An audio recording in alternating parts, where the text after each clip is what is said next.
ಓಂ ಯೋಂತಃ ಪ್ರವಿಶ್ಯ ಮಮ ವಾಚಮಿಮಾಂ ಪ್ರಸುಪ್ತಾಂ ಸಂಜೀವಯತ್ಯಖಿಲಶಕ್ತಿಧರಸ್ವಧಾಮ್ನಾ ಅನ್ಯಾಂಶ್ಚ ಹಸ್ತಚರಣಶ್ರವಣತ್ವಗಾದೀನ್ ಪ್ರಾಣಾನ್ನಮೋ ಭಗವತೆ ಪುರುಷಾಯ ತುಭ್ಯಂ ಹಯಗ್ರೀವ ಹಯಗ್ರೀವ ಹಯಗ್ರೀವೇತಿ ಯೋ ವದೇತ್ ತಸ್ಯ ನಿಸ್ಸರತೆ ವಾಣಿ ಜಹ್ನುಕನ್ಯಾ ಪ್ರವಾಹವತ್ ಬುದ್ಧಿರ್ಬಲಂ ಯಶೋಧೈರ್ಯಂ ನಿರ್ಭಯತ್ವಮರೋಗತಾ ಅಜಾಡ್ಯಂ ವಾಕ್ಪಟುತ್ವಂಚ ಹನೋಮಸ್ಮರಣಾತ್ ಭವೇತ್ ತಪೋವಿದ್ಯಾವಿರಕ್ತ್ಯಾದಿ ಸದ್ಗುಣೌಘಾಕರಾನಹಂ ವಾದಿರಾಜಗುರೂನ್ ವಂದೇ ಹಯಗ್ರೀವದಯಾಶ್ರಯಾನ್ ಪೂಜ್ಯಾಯ ರಾಘವೇಂದ್ರಾಯ ಸತ್ಯಧರ್ಮರತಾಯ ಚ ಭಜತಾಂ ಕಲ್ಪವೃಕ್ಷಾಯ ನಮತಾಂ ಕಾಮಧೇನವೇ.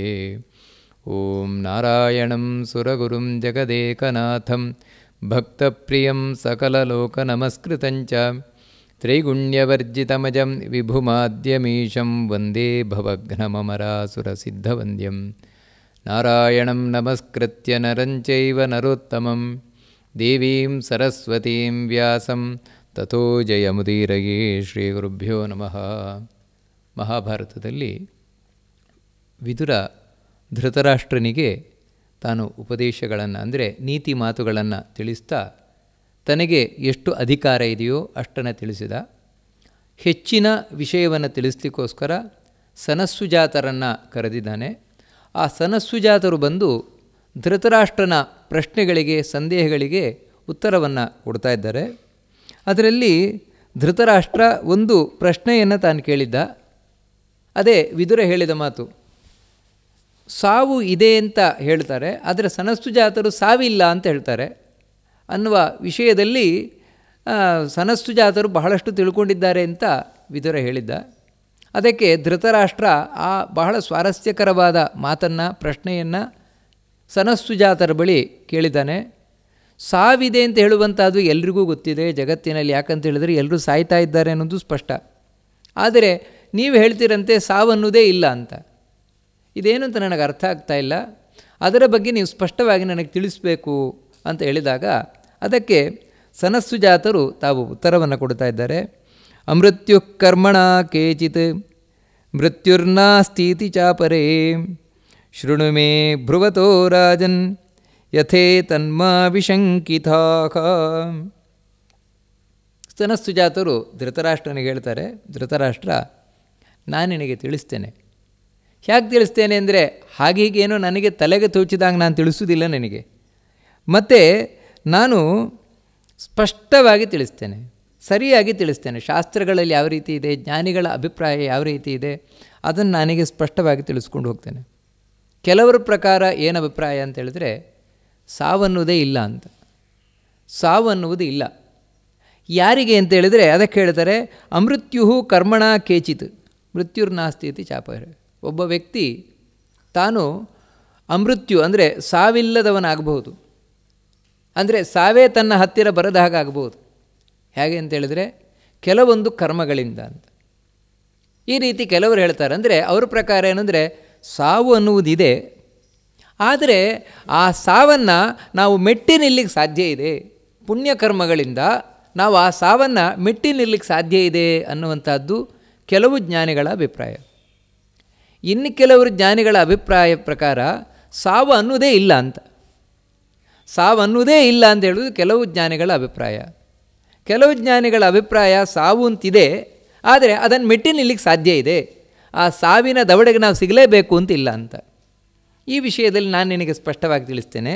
ಏನು ಅಂತೇಳಿದರೆ ಉಭೇ ಸತ್ಯೇ ಕ್ಷತ್ರಿಯಾದ್ಯ ಪ್ರವೃತ್ತೆ ಮೋಹೋ ಮೃತ್ಯು ಸಮೃತೋ ಯಃ ಕವೀನಾಂ ಸಮ್ಮತೋ ಯಃ ಕವೀನಾಂ ಪ್ರಮಾದಂ ವೈ ಮೃತ್ಯುರಹಂ ಬ್ರವೀಮಿ ಸದಾ ಪ್ರಮಾದಾದಮೃತತ್ವಂ ಬ್ರವೀಮಿ.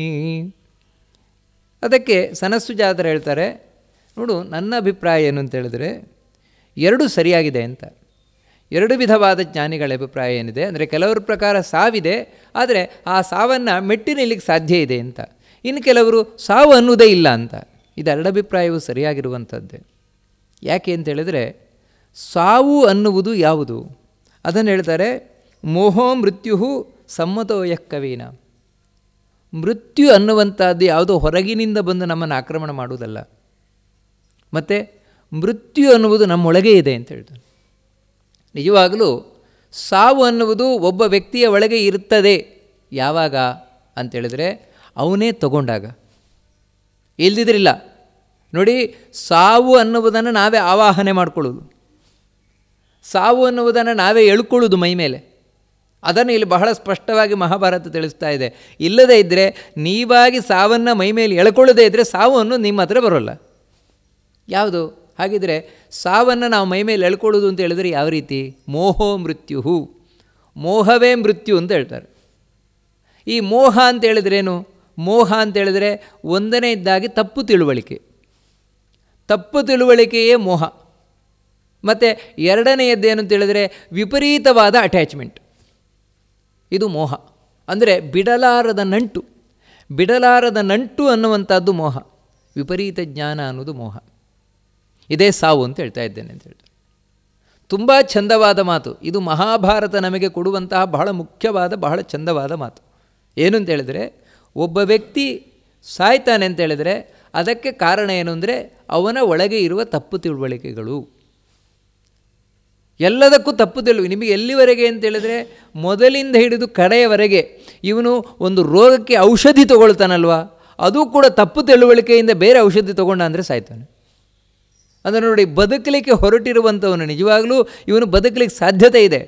ಆದರೆ ತಪ್ಪು ತಿಳುವಳಿಕೆಯಿಂದ ತಪ್ಪು ಮದ್ದನ್ನು ತಗೊಂಡ ಮತ್ತು ತಪ್ಪು ಔಷಧನ ತಗೊಂಡ, ಅಥವಾ ಇವನಿಗೆ ಟ್ರೀಟ್ಮೆಂಟ್ ಕೊಡ್ತಾ ಇರುವಂತಹ ಡಾಕ್ಟ್ರು ತಪ್ಪು ರೀತಿಯಿಂದ ಟ್ರೀಟ್ಮೆಂಟ್ ಕೊಟ್ಟರು ಅಂದರೆ ಆ ವ್ಯಕ್ತಿಗೆ ಮೋಹ, ಆ ಡಾಕ್ಟ್ರಿಗೆ ಮೋಹ. ಮೋಹ ಅಂತೇಳಿದ್ರೆ ತಪ್ಪು ತಿಳುವಳಿಕೆ. ಅದಕ್ಕೆ ಯಾವುದೋ ರೋಗಕ್ಕೆ ಏನೋ ಟ್ರೀಟ್ಮೆಂಟ್ ಕೊಟ್ಟು, ಅಥವಾ ಏನೋ ರೋಗ ಇದ್ದರೆ ತಾನು ಇನ್ನೊಂದೇನೋ ರೋಗ ಅಂತ ತಿಳ್ಕೊಂಡು ಆ ರೋಗವನ್ನು ಸರಿಯಾಗಿ ಡಯಾಗ್ನಿಸೇ ಮಾಡಿದೆ, ಅಥವಾ ಏನು ಮದ್ದು ಕೊಡಬೇಕಿತ್ತು ಆ ಮದ್ದೇ ಕೊಡದೆ, ಅಥವಾ ಇನ್ನೊಂದೇನು ಅಂತ ಹೇಳಿದರೆ ಆ ಮದ್ದಿನಲ್ಲಿಯೇ ಯಾವುದೋ ರೋಗಕ್ಕೆ ಏನೋ ಮದ್ದಿದ್ದು. ಈ ರೀತಿ ಮೋಹ ಅನ್ನುವಂಥದ್ದು ಎಲ್ಲ ಒಂದು ಘಟ್ಟದಲ್ಲೂ ಇರಲಿಕ್ಕೆ ಸಾಧ್ಯತೆ ಇದೆ. ಇದು ಬರೀ ರೋಗ ಬಂದಾಗ ಮಾತ್ರ ಅಲ್ಲ, ಇಡೀ ಜೀವನವೇ ಹಾಗೆ. ಜೀವನದಲ್ಲಿ ನಾವು ಏನೋ ತಿಳ್ಕೊಂಡು ಏನೋ ಮಾಡಿದ್ವು ಅಂತ ಹೇಳಿದರೆ ಏನೋ ಆಗ್ತದೆ. ಅದಕ್ಕಾಗಿಯೇ ಸರಿಯಾದ ಮಾರ್ಗದರ್ಶನ ಕೊಡಲಿಕ್ಕೋಸ್ಕರವೇ ಶಾಸ್ತ್ರಗಳು ಅಂತಿರುವಂಥದ್ದು. ನೀನು ಈ ರೀತಿ ತಪ್ಪು ದಾರಿ ಹಿಡಿಬೇಡ. ತಪ್ಪು ದಾರಿ ಹಿಡಿದೆ ಅಂತೇಳಿದರೆ, ತಪ್ಪು ತಿಳುವಳಿಕೆ ಬಂತು ಅಂತೇಳಿದರೆ ನೀನು ಸಾವಿನ ಹತ್ರ ಹೋಗ್ತೀಯ. ಅದಕ್ಕೋಸ್ಕರ ನಮ್ಮನ್ನು ಸಾವಿನಿಂದ ಪಾರು ಮಾಡಲಿಕ್ಕೆ ಸರಿಯಾದ ಮಾರ್ಗದರ್ಶನವನ್ನು ನೋಡು. ಹೀಗೆ ಹೋಗಬೇಕು, ಹೀಗೆ ಮಾಡಬೇಕು, ಪ್ರತಿಯೊಂದು ಕೂಡ ಅಷ್ಟೇ. ನಿಮಗೆ ಎಲ್ಲಿವರೆಗೆ ಅಂತೇಳಿದರೆ, ನಾನು ಒಂದು ಊಟ ಮಾಡಬೇಕಾದ್ರೆ, ಊಟವನ್ನು ಮಾಡಬೇಕಾದ್ರೆ ಸರಿಯಾದ ತಿಳುವಳಿಕೆ ಇಲ್ಲದೆ ತಪ್ಪು ತಿಳುವಳಿಕೆಯಿಂದ ಊಟ ಮಾಡಿದೆ ಅಂತೇಳಿದರೆ ಆ ತಿಂದ ಆಹಾರ ನನ್ನ ಮೇಲೆ ಸತ್ಪರಿಣಾಮ ಉಂಟು ಮಾಡೋದಿಲ್ಲ, ದುಷ್ಪರಿಣಾಮವನ್ನು ಉಂಟು ಮಾಡ್ತದೆ. ಅಂತೇಳಿದರೆ, ನಾನು ತಗೊಳ್ಬೇಕಾದ್ರೆ ನನ್ನ ಮನಸ್ಸಿನ ಭಾವನೆ ಕೆಟ್ಟೋಗಿತ್ತು, ಕೆಟ್ಟ ರೀತಿಯಿಂದ, ಅಯ್ಯೋ ಇದೆಂಥ ಅನ್ನ, ಇದು ಪೂರ ಹಾಳಾಗೋಗಿದೆ, ಇದರಲ್ಲಿ ಸರಿ ಇಲ್ಲ, ಇದನ್ನು ತಿಂದರೆ ನನಗೆ ರೋಗ ಬರುತ್ತೆ, ಇದನ್ನು ತಿಂದರೆ ನಾನು ಹಾಳಾಗಿ ಹೋಗ್ತೇನೆ. ನೀನು ಈ ರೀತಿ ಯೋಚನೆಯನ್ನು ಮಾಡ್ಕೊಂಡು ತಿಂತಾ ಇದೆಯಾ? ನಿಜವಾಗದು ಒಳ್ಳೆಯ ಆಹಾರವೇ ಇರ್ಬೋದು, ಆದರೆ ನೀನು ಸ್ವೀಕಾರ ಮಾಡ್ತಾ ಇರೋದು ಕೆಟ್ಟ ಭಾವನೆಯಿಂದ, ಅದರಿಂದಾಗಿ ಅದು ನಿನ್ನ ಮೇಲೆ ದುಷ್ಪರಿಣಾಮವನ್ನೇ ಉಂಟು ಮಾಡ್ತದೆ. ನೋಡಿ, ಇದು ಬಹಳ ಮುಖ್ಯವಾಗಿ. ಅದರಿಂದಾಗಿ ಮೋಹ, ತಪ್ಪು ತಿಳುವಳಿಕೆ, ಎಲ್ಲಕ್ಕಿಂತ ಮುಖ್ಯವಾಗಿ ನಮ್ಮನ್ನು ಸಾವಿರ ಬಳಿಗೆ ಕರ್ಕೊಂಡು ಹೋಗುವಂತಹ ದೊಡ್ಡ ಮೋಹ ಯಾವುದು ಅಂತ ಹೇಳಿದರೆ ದೇವರ ಬಗ್ಗೆ ಇರುವ ತಪ್ಪು ತಿಳುವಳಿಕೆ. ಇದು ಬಹಳ ದೊಡ್ಡದು. ನಾವು ಸಾವಿನ ಬಳಿಗೆ ಹೋಗ್ಲಿಕ್ಕೆ ಕಾರಣ ಏನು ಅಂದರೆ ದೇವರ ಬಗ್ಗೆ ಇರುವಂತಹ ತಪ್ಪು ತಿಳುವಳಿಕೆ. ಏನು ಅಂತ ಹೇಳಿದರೆ, ದೇವರು ಏನು ಮಾಡ್ತಾನೆ, ಮತ್ತು ಎಲ್ಲ ನನ್ನ ಕೈಲೇ ಇರೋದು, ನಾನೇ ಎಲ್ಲ ಮಾಡ್ಕೊಳ್ಳೋದು, ಅಂದರೆ ನಾನು ಸ್ವತಂತ್ರ, ದೇವರ ಸ್ವತಂತ್ರ. ಅಥವಾ ಇನ್ನೊಂದೇನು ಅಂತ ಹೇಳಿದರೆ ದೇವರನ್ನು ಕೆಟ್ಟವನು ಅಂತ ನಾವು ತಿಳ್ಕೊಂಡಿರೋದು. ಆರಾಧನೆ ಮಾಡಲಿಕ್ಕೇನು ಮಾಡ್ತೇವೆ, ದೇವರನ್ನು ಪೂಜೆ ಪುನಸ್ಕಾರವನ್ನೆಲ್ಲ ಮಾಡ್ತೇವೆ. ಕಾರಣ ಏನು ಅಂತ ಹೇಳಿದರೆ ದೇವರೇನೋ ಕೊಡ್ತಾನೆ ಅಂತ. ನಾವು ಏನು ಇಚ್ಛಿಸ್ತೇವೆ ಅದನ್ನು ದೇವರು ಪೂರ್ಣ ಮಾಡಿಬಿಡ್ತಾನೆ. ನೋಡಿ, ಈ ರೀತಿ ನಮ್ಮ ನಂಬಿಕೆ ಇರ್ತದೆ. ನಾವು ಇಚ್ಛಿಸಿದ್ದನ್ನೆಲ್ಲ ದೇವರು ಪೂರ್ಣ ಮಾಡ್ತಾನೆ ಅಂತ. ಅದಕ್ಕೆ ಸರಿಯಾಗಿ ನಾವೇನೋ ಪೂಜೆ ಪುನಸ್ಕಾರ ಮಾಡಿದ್ವು, ಸರಿಯಾಗಿ ಜೀವನದಲ್ಲಿ ಕೆಟ್ಟದಾಯಿತು. ಕೆಟ್ಟದಾದ ಕೂಡಲೇ ಮೊದಲು ನಾವು ಬೈಯುವುದೇ ದೇವರಿಗೆ, ಉಳಿದವರಿಗೆ ನಂತರ. ನಿಮಗೆ ಎಲ್ಲಿವರೆಗೆ ಅಂತೇಳಿದರೆ, ಡಾಕ್ಟ್ರು ತಪ್ಪು ಟ್ರೀಟ್ಮೆಂಟ್ ಕೊಟ್ಟದ್ದು ಅದು ನೆಕ್ಸ್ಟ್. ಮೊದಲು ದೇವ್ರು ಯಾಕೆ ನನಗೆ ಈ ರೀತಿ ಮಾಡಿದ ನೋಡಿ, ಕೇಳೋದು ಹೀಗೆ, ದೇವ್ರು ಯಾಕೆ ನನಗೆ ಈ ರೀತಿ ಮಾಡಿದ? ಯಾಕಂದರೆ ದೇವರಿಗೆ ಅಷ್ಟು ಮಾಡಿದ್ದೇನೆ, ಇಷ್ಟು ಮಾಡಿದ್ದೇನೆ, ಇಷ್ಟೆಲ್ಲ ಮಾಡಿಯೂ ದೇವರು ನನಗೆ ಯಾಕೆ ಈ ರೀತಿ ಮಾಡಿದ? ಅಂದರೆ ನಮ್ಮ ಮೊದಲ ಆಕ್ಷೇಪ ದೇವರ ಮೇಲಿರ್ತದೆ. ಕಾರಣ ಏನು ಅಂದರೆ ದೇವರ ಬಗ್ಗೆ ನಮಗಿರುವಂತಹ ತಪ್ಪು ತಿಳುವಳಿಕೆ. ದೇವರು ಅಂತ ಹೇಳಿದರೆ ಏನು ಅಂತ ನಾವು ಅರ್ಥ ಮಾಡಿಕೊಳ್ಳದೇ ಇರುವಂಥದ್ದು. ಅದರಿಂದಾಗಿಯೇ ಬಹಳ ಸ್ಪಷ್ಟವಾಗಿ ಹೇಳ್ತಾ ಇದ್ದಾರೆ, ಇಂತಹ ಮೋಹ, ತಪ್ಪು ತಿಳುವಳಿಕೆ ಮನುಷ್ಯನನ್ನು ಸಾವಿನ ಬಳಿ ಕರ್ಕೊಂಡು ಹೋಗ್ತದೆ. ಇನ್ನೊಂದು ಸಾವಿಗೆ ಕಾರಣ ಇದೆ. ಒಂದು ಈ ಮೋಹ, ಅಂದರೆ ತಪ್ಪು ತಿಳುವಳಿಕೆಯಿಂದಾಗಿ ಎಲ್ಲ ತಪ್ಪು ಜೀವನದಲ್ಲಿ. ಎರಡನೇದು ಅಟ್ಯಾಚ್ಮೆಂಟ್, ಓವರ್ ಅಟ್ಯಾಚ್ಮೆಂಟ್, ಬಿಡಲಾರದ ನಂಟು. ಅದನ್ನು ಬಿಡಲಿಕ್ಕಾಗೋಲ್ಲ, ಇದನ್ನು ಬಿಡಲಿಕ್ಕಾಗೋಲ್ಲ, ಅವರನ್ನು ಬಿಡಲಿಕ್ಕಾಗೋಲ್ಲ, ಇವರನ್ನು ಬಿಡಲಿಕ್ಕಾಗೋಲ್ಲ, ಆ ಬಾಯಿ ರುಚಿ ಬಿಡಲಿಕ್ಕಾಗೋಲ್ಲ, ಈ ಬಾಯಿ ರುಚಿ ಬಿಡಲಿಕ್ಕಾಗೋಲ್ಲ. ಅದನ್ನು ನೋಡಿ ನಮಗೆ ಬಿಡಲಿಕ್ಕಾಗೋಲ್ಲ ಅಂತ ಹೇಳುವಂಥದ್ದು. ಅಯ್ಯೋ ಆಗೋಲ್ಲ, ಕೆಟ್ಟದ್ದು, ಆದರೂ ಬಿಡಲಿಕ್ಕಾಗಲ್ಲ ನನಗೆ, ಹೌದು ನಿನಗೆ ಒಳ್ಳೆಯದಲ್ಲ, ಬಿಡಲಿಕ್ಕಾಗೋಲ್ಲ ನನಗೆ.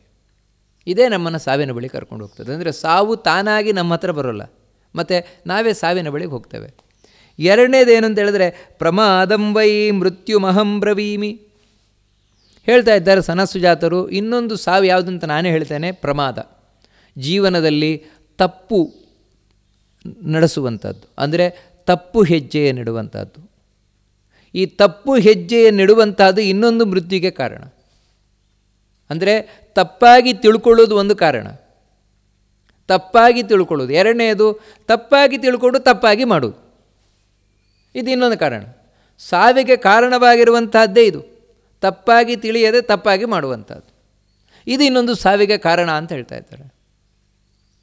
ನಿಜವಾಗಲೂ ಕೂಡ ಇವತ್ತಿನ ಪ್ರಸ್ತುತ ಜೀವನದಲ್ಲಿ ಈ ಸನತ್ಸುಜಾತರ ಮಾತು ಬಹಳಷ್ಟು ನಾವು ಯೋಚನೆಯನ್ನು ಮಾಡಬೇಕಾದದ್ದು, ಬಹಳಷ್ಟು ಯೋಚನೆ ಮಾಡಬೇಕಾದದ್ದು. ಯಾಕಂದರೆ ಇವತ್ತು ನಾವು ನೋಡ್ತೇವೆ, ದಿನ ದಿನ ಆಗ್ತಾ ಇದೆ, ಎಷ್ಟು ಜನ ಸಾಯ್ತಾ ಇದ್ದಾರೆ.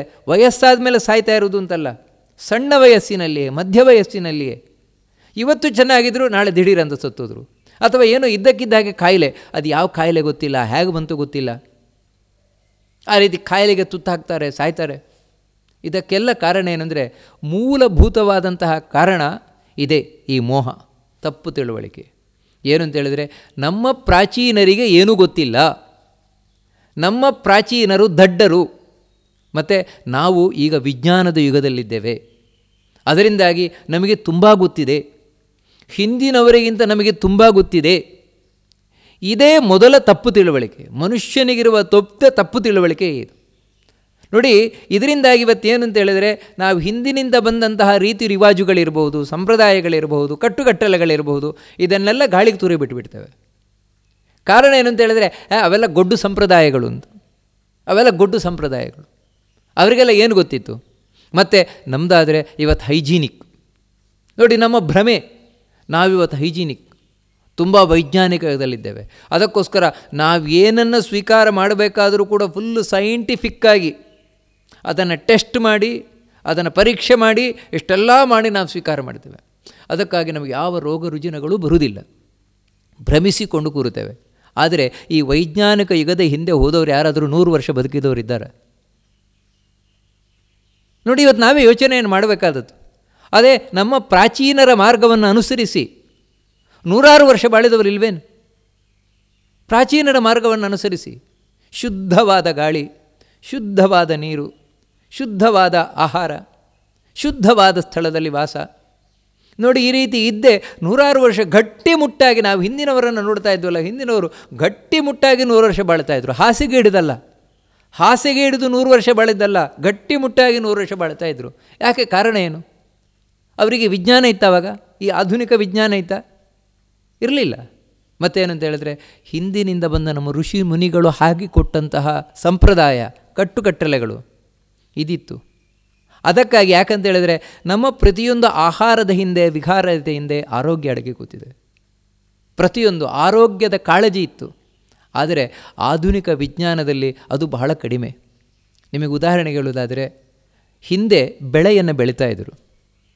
ಆ ಬೆಳೆ ಬೆಳೀತಾ ಇದ್ದದ್ದು ಯಾವ ಕಾರಣದಿಂದ ಅಂತ ಹೇಳಿದ್ರೆ, ನಾವು ಬದುಕಬೇಕು, ಆರೋಗ್ಯವಂತವಾಗಿರಬೇಕು, ಧರ್ಮ ಕಾರ್ಯವನ್ನು ಮಾಡಬೇಕು, ಅದರಿಂದ ಆ ದವಸ ಧಾನ್ಯಗಳಿಂದ. ನೋಡಿ, ಇಂಥ ಒಂದು ಒಳ್ಳೊಳ್ಳೆ ಭಾವನೆಗಳಿತ್ತು. ಆದರೆ ಇವತ್ತು ಆಹಾರವನ್ನು ಬೆಳಿತೇವೆ, ಇವತ್ತು ಆಹಾರ ಬೆಳೆಯುವಲ್ಲಿ ಇದ್ಯಾವ ಭಾವನೆಗಳೂ ಇಲ್ಲ. ಮತ್ತೇನು ಅಂತ ಹೇಳಿದರೆ, ನನಗೆ ಎಷ್ಟು ಸಾಧ್ಯ ಉಂಟು ಅಷ್ಟು ಹೆಚ್ಚು ದುಡ್ಡು ಬರಬೇಕು, ಇದನ್ನು ಮಾರಾಟ ಮಾಡಿದರೆ ನನಗೆ ಎಷ್ಟು ಸಾಧ್ಯ ಉಂಟು ಅಷ್ಟು ಹೆಚ್ಚು ನನಗೆ ದುಡ್ಡು ಬರಬೇಕು. ಅದಕ್ಕೇನು ಅಂದರೆ, ಹೆಚ್ಚು ಇಳುವರಿ ಸಿಗಬೇಕು ನನಗೆ. ಆ ಹೆಚ್ಚು ಇಳುವರಿ ಸಿಗಬೇಕು ಅಂತ ಹೇಳಿದ್ರೆ ನಾನು ಏನು ಮಾಡಬೇಕು? ಅದಕ್ಕೋಸ್ಕರ ರಾಸಾಯನಿಕ ಗೊಬ್ಬರಗಳನ್ನು ಹಾಕಬೇಕು.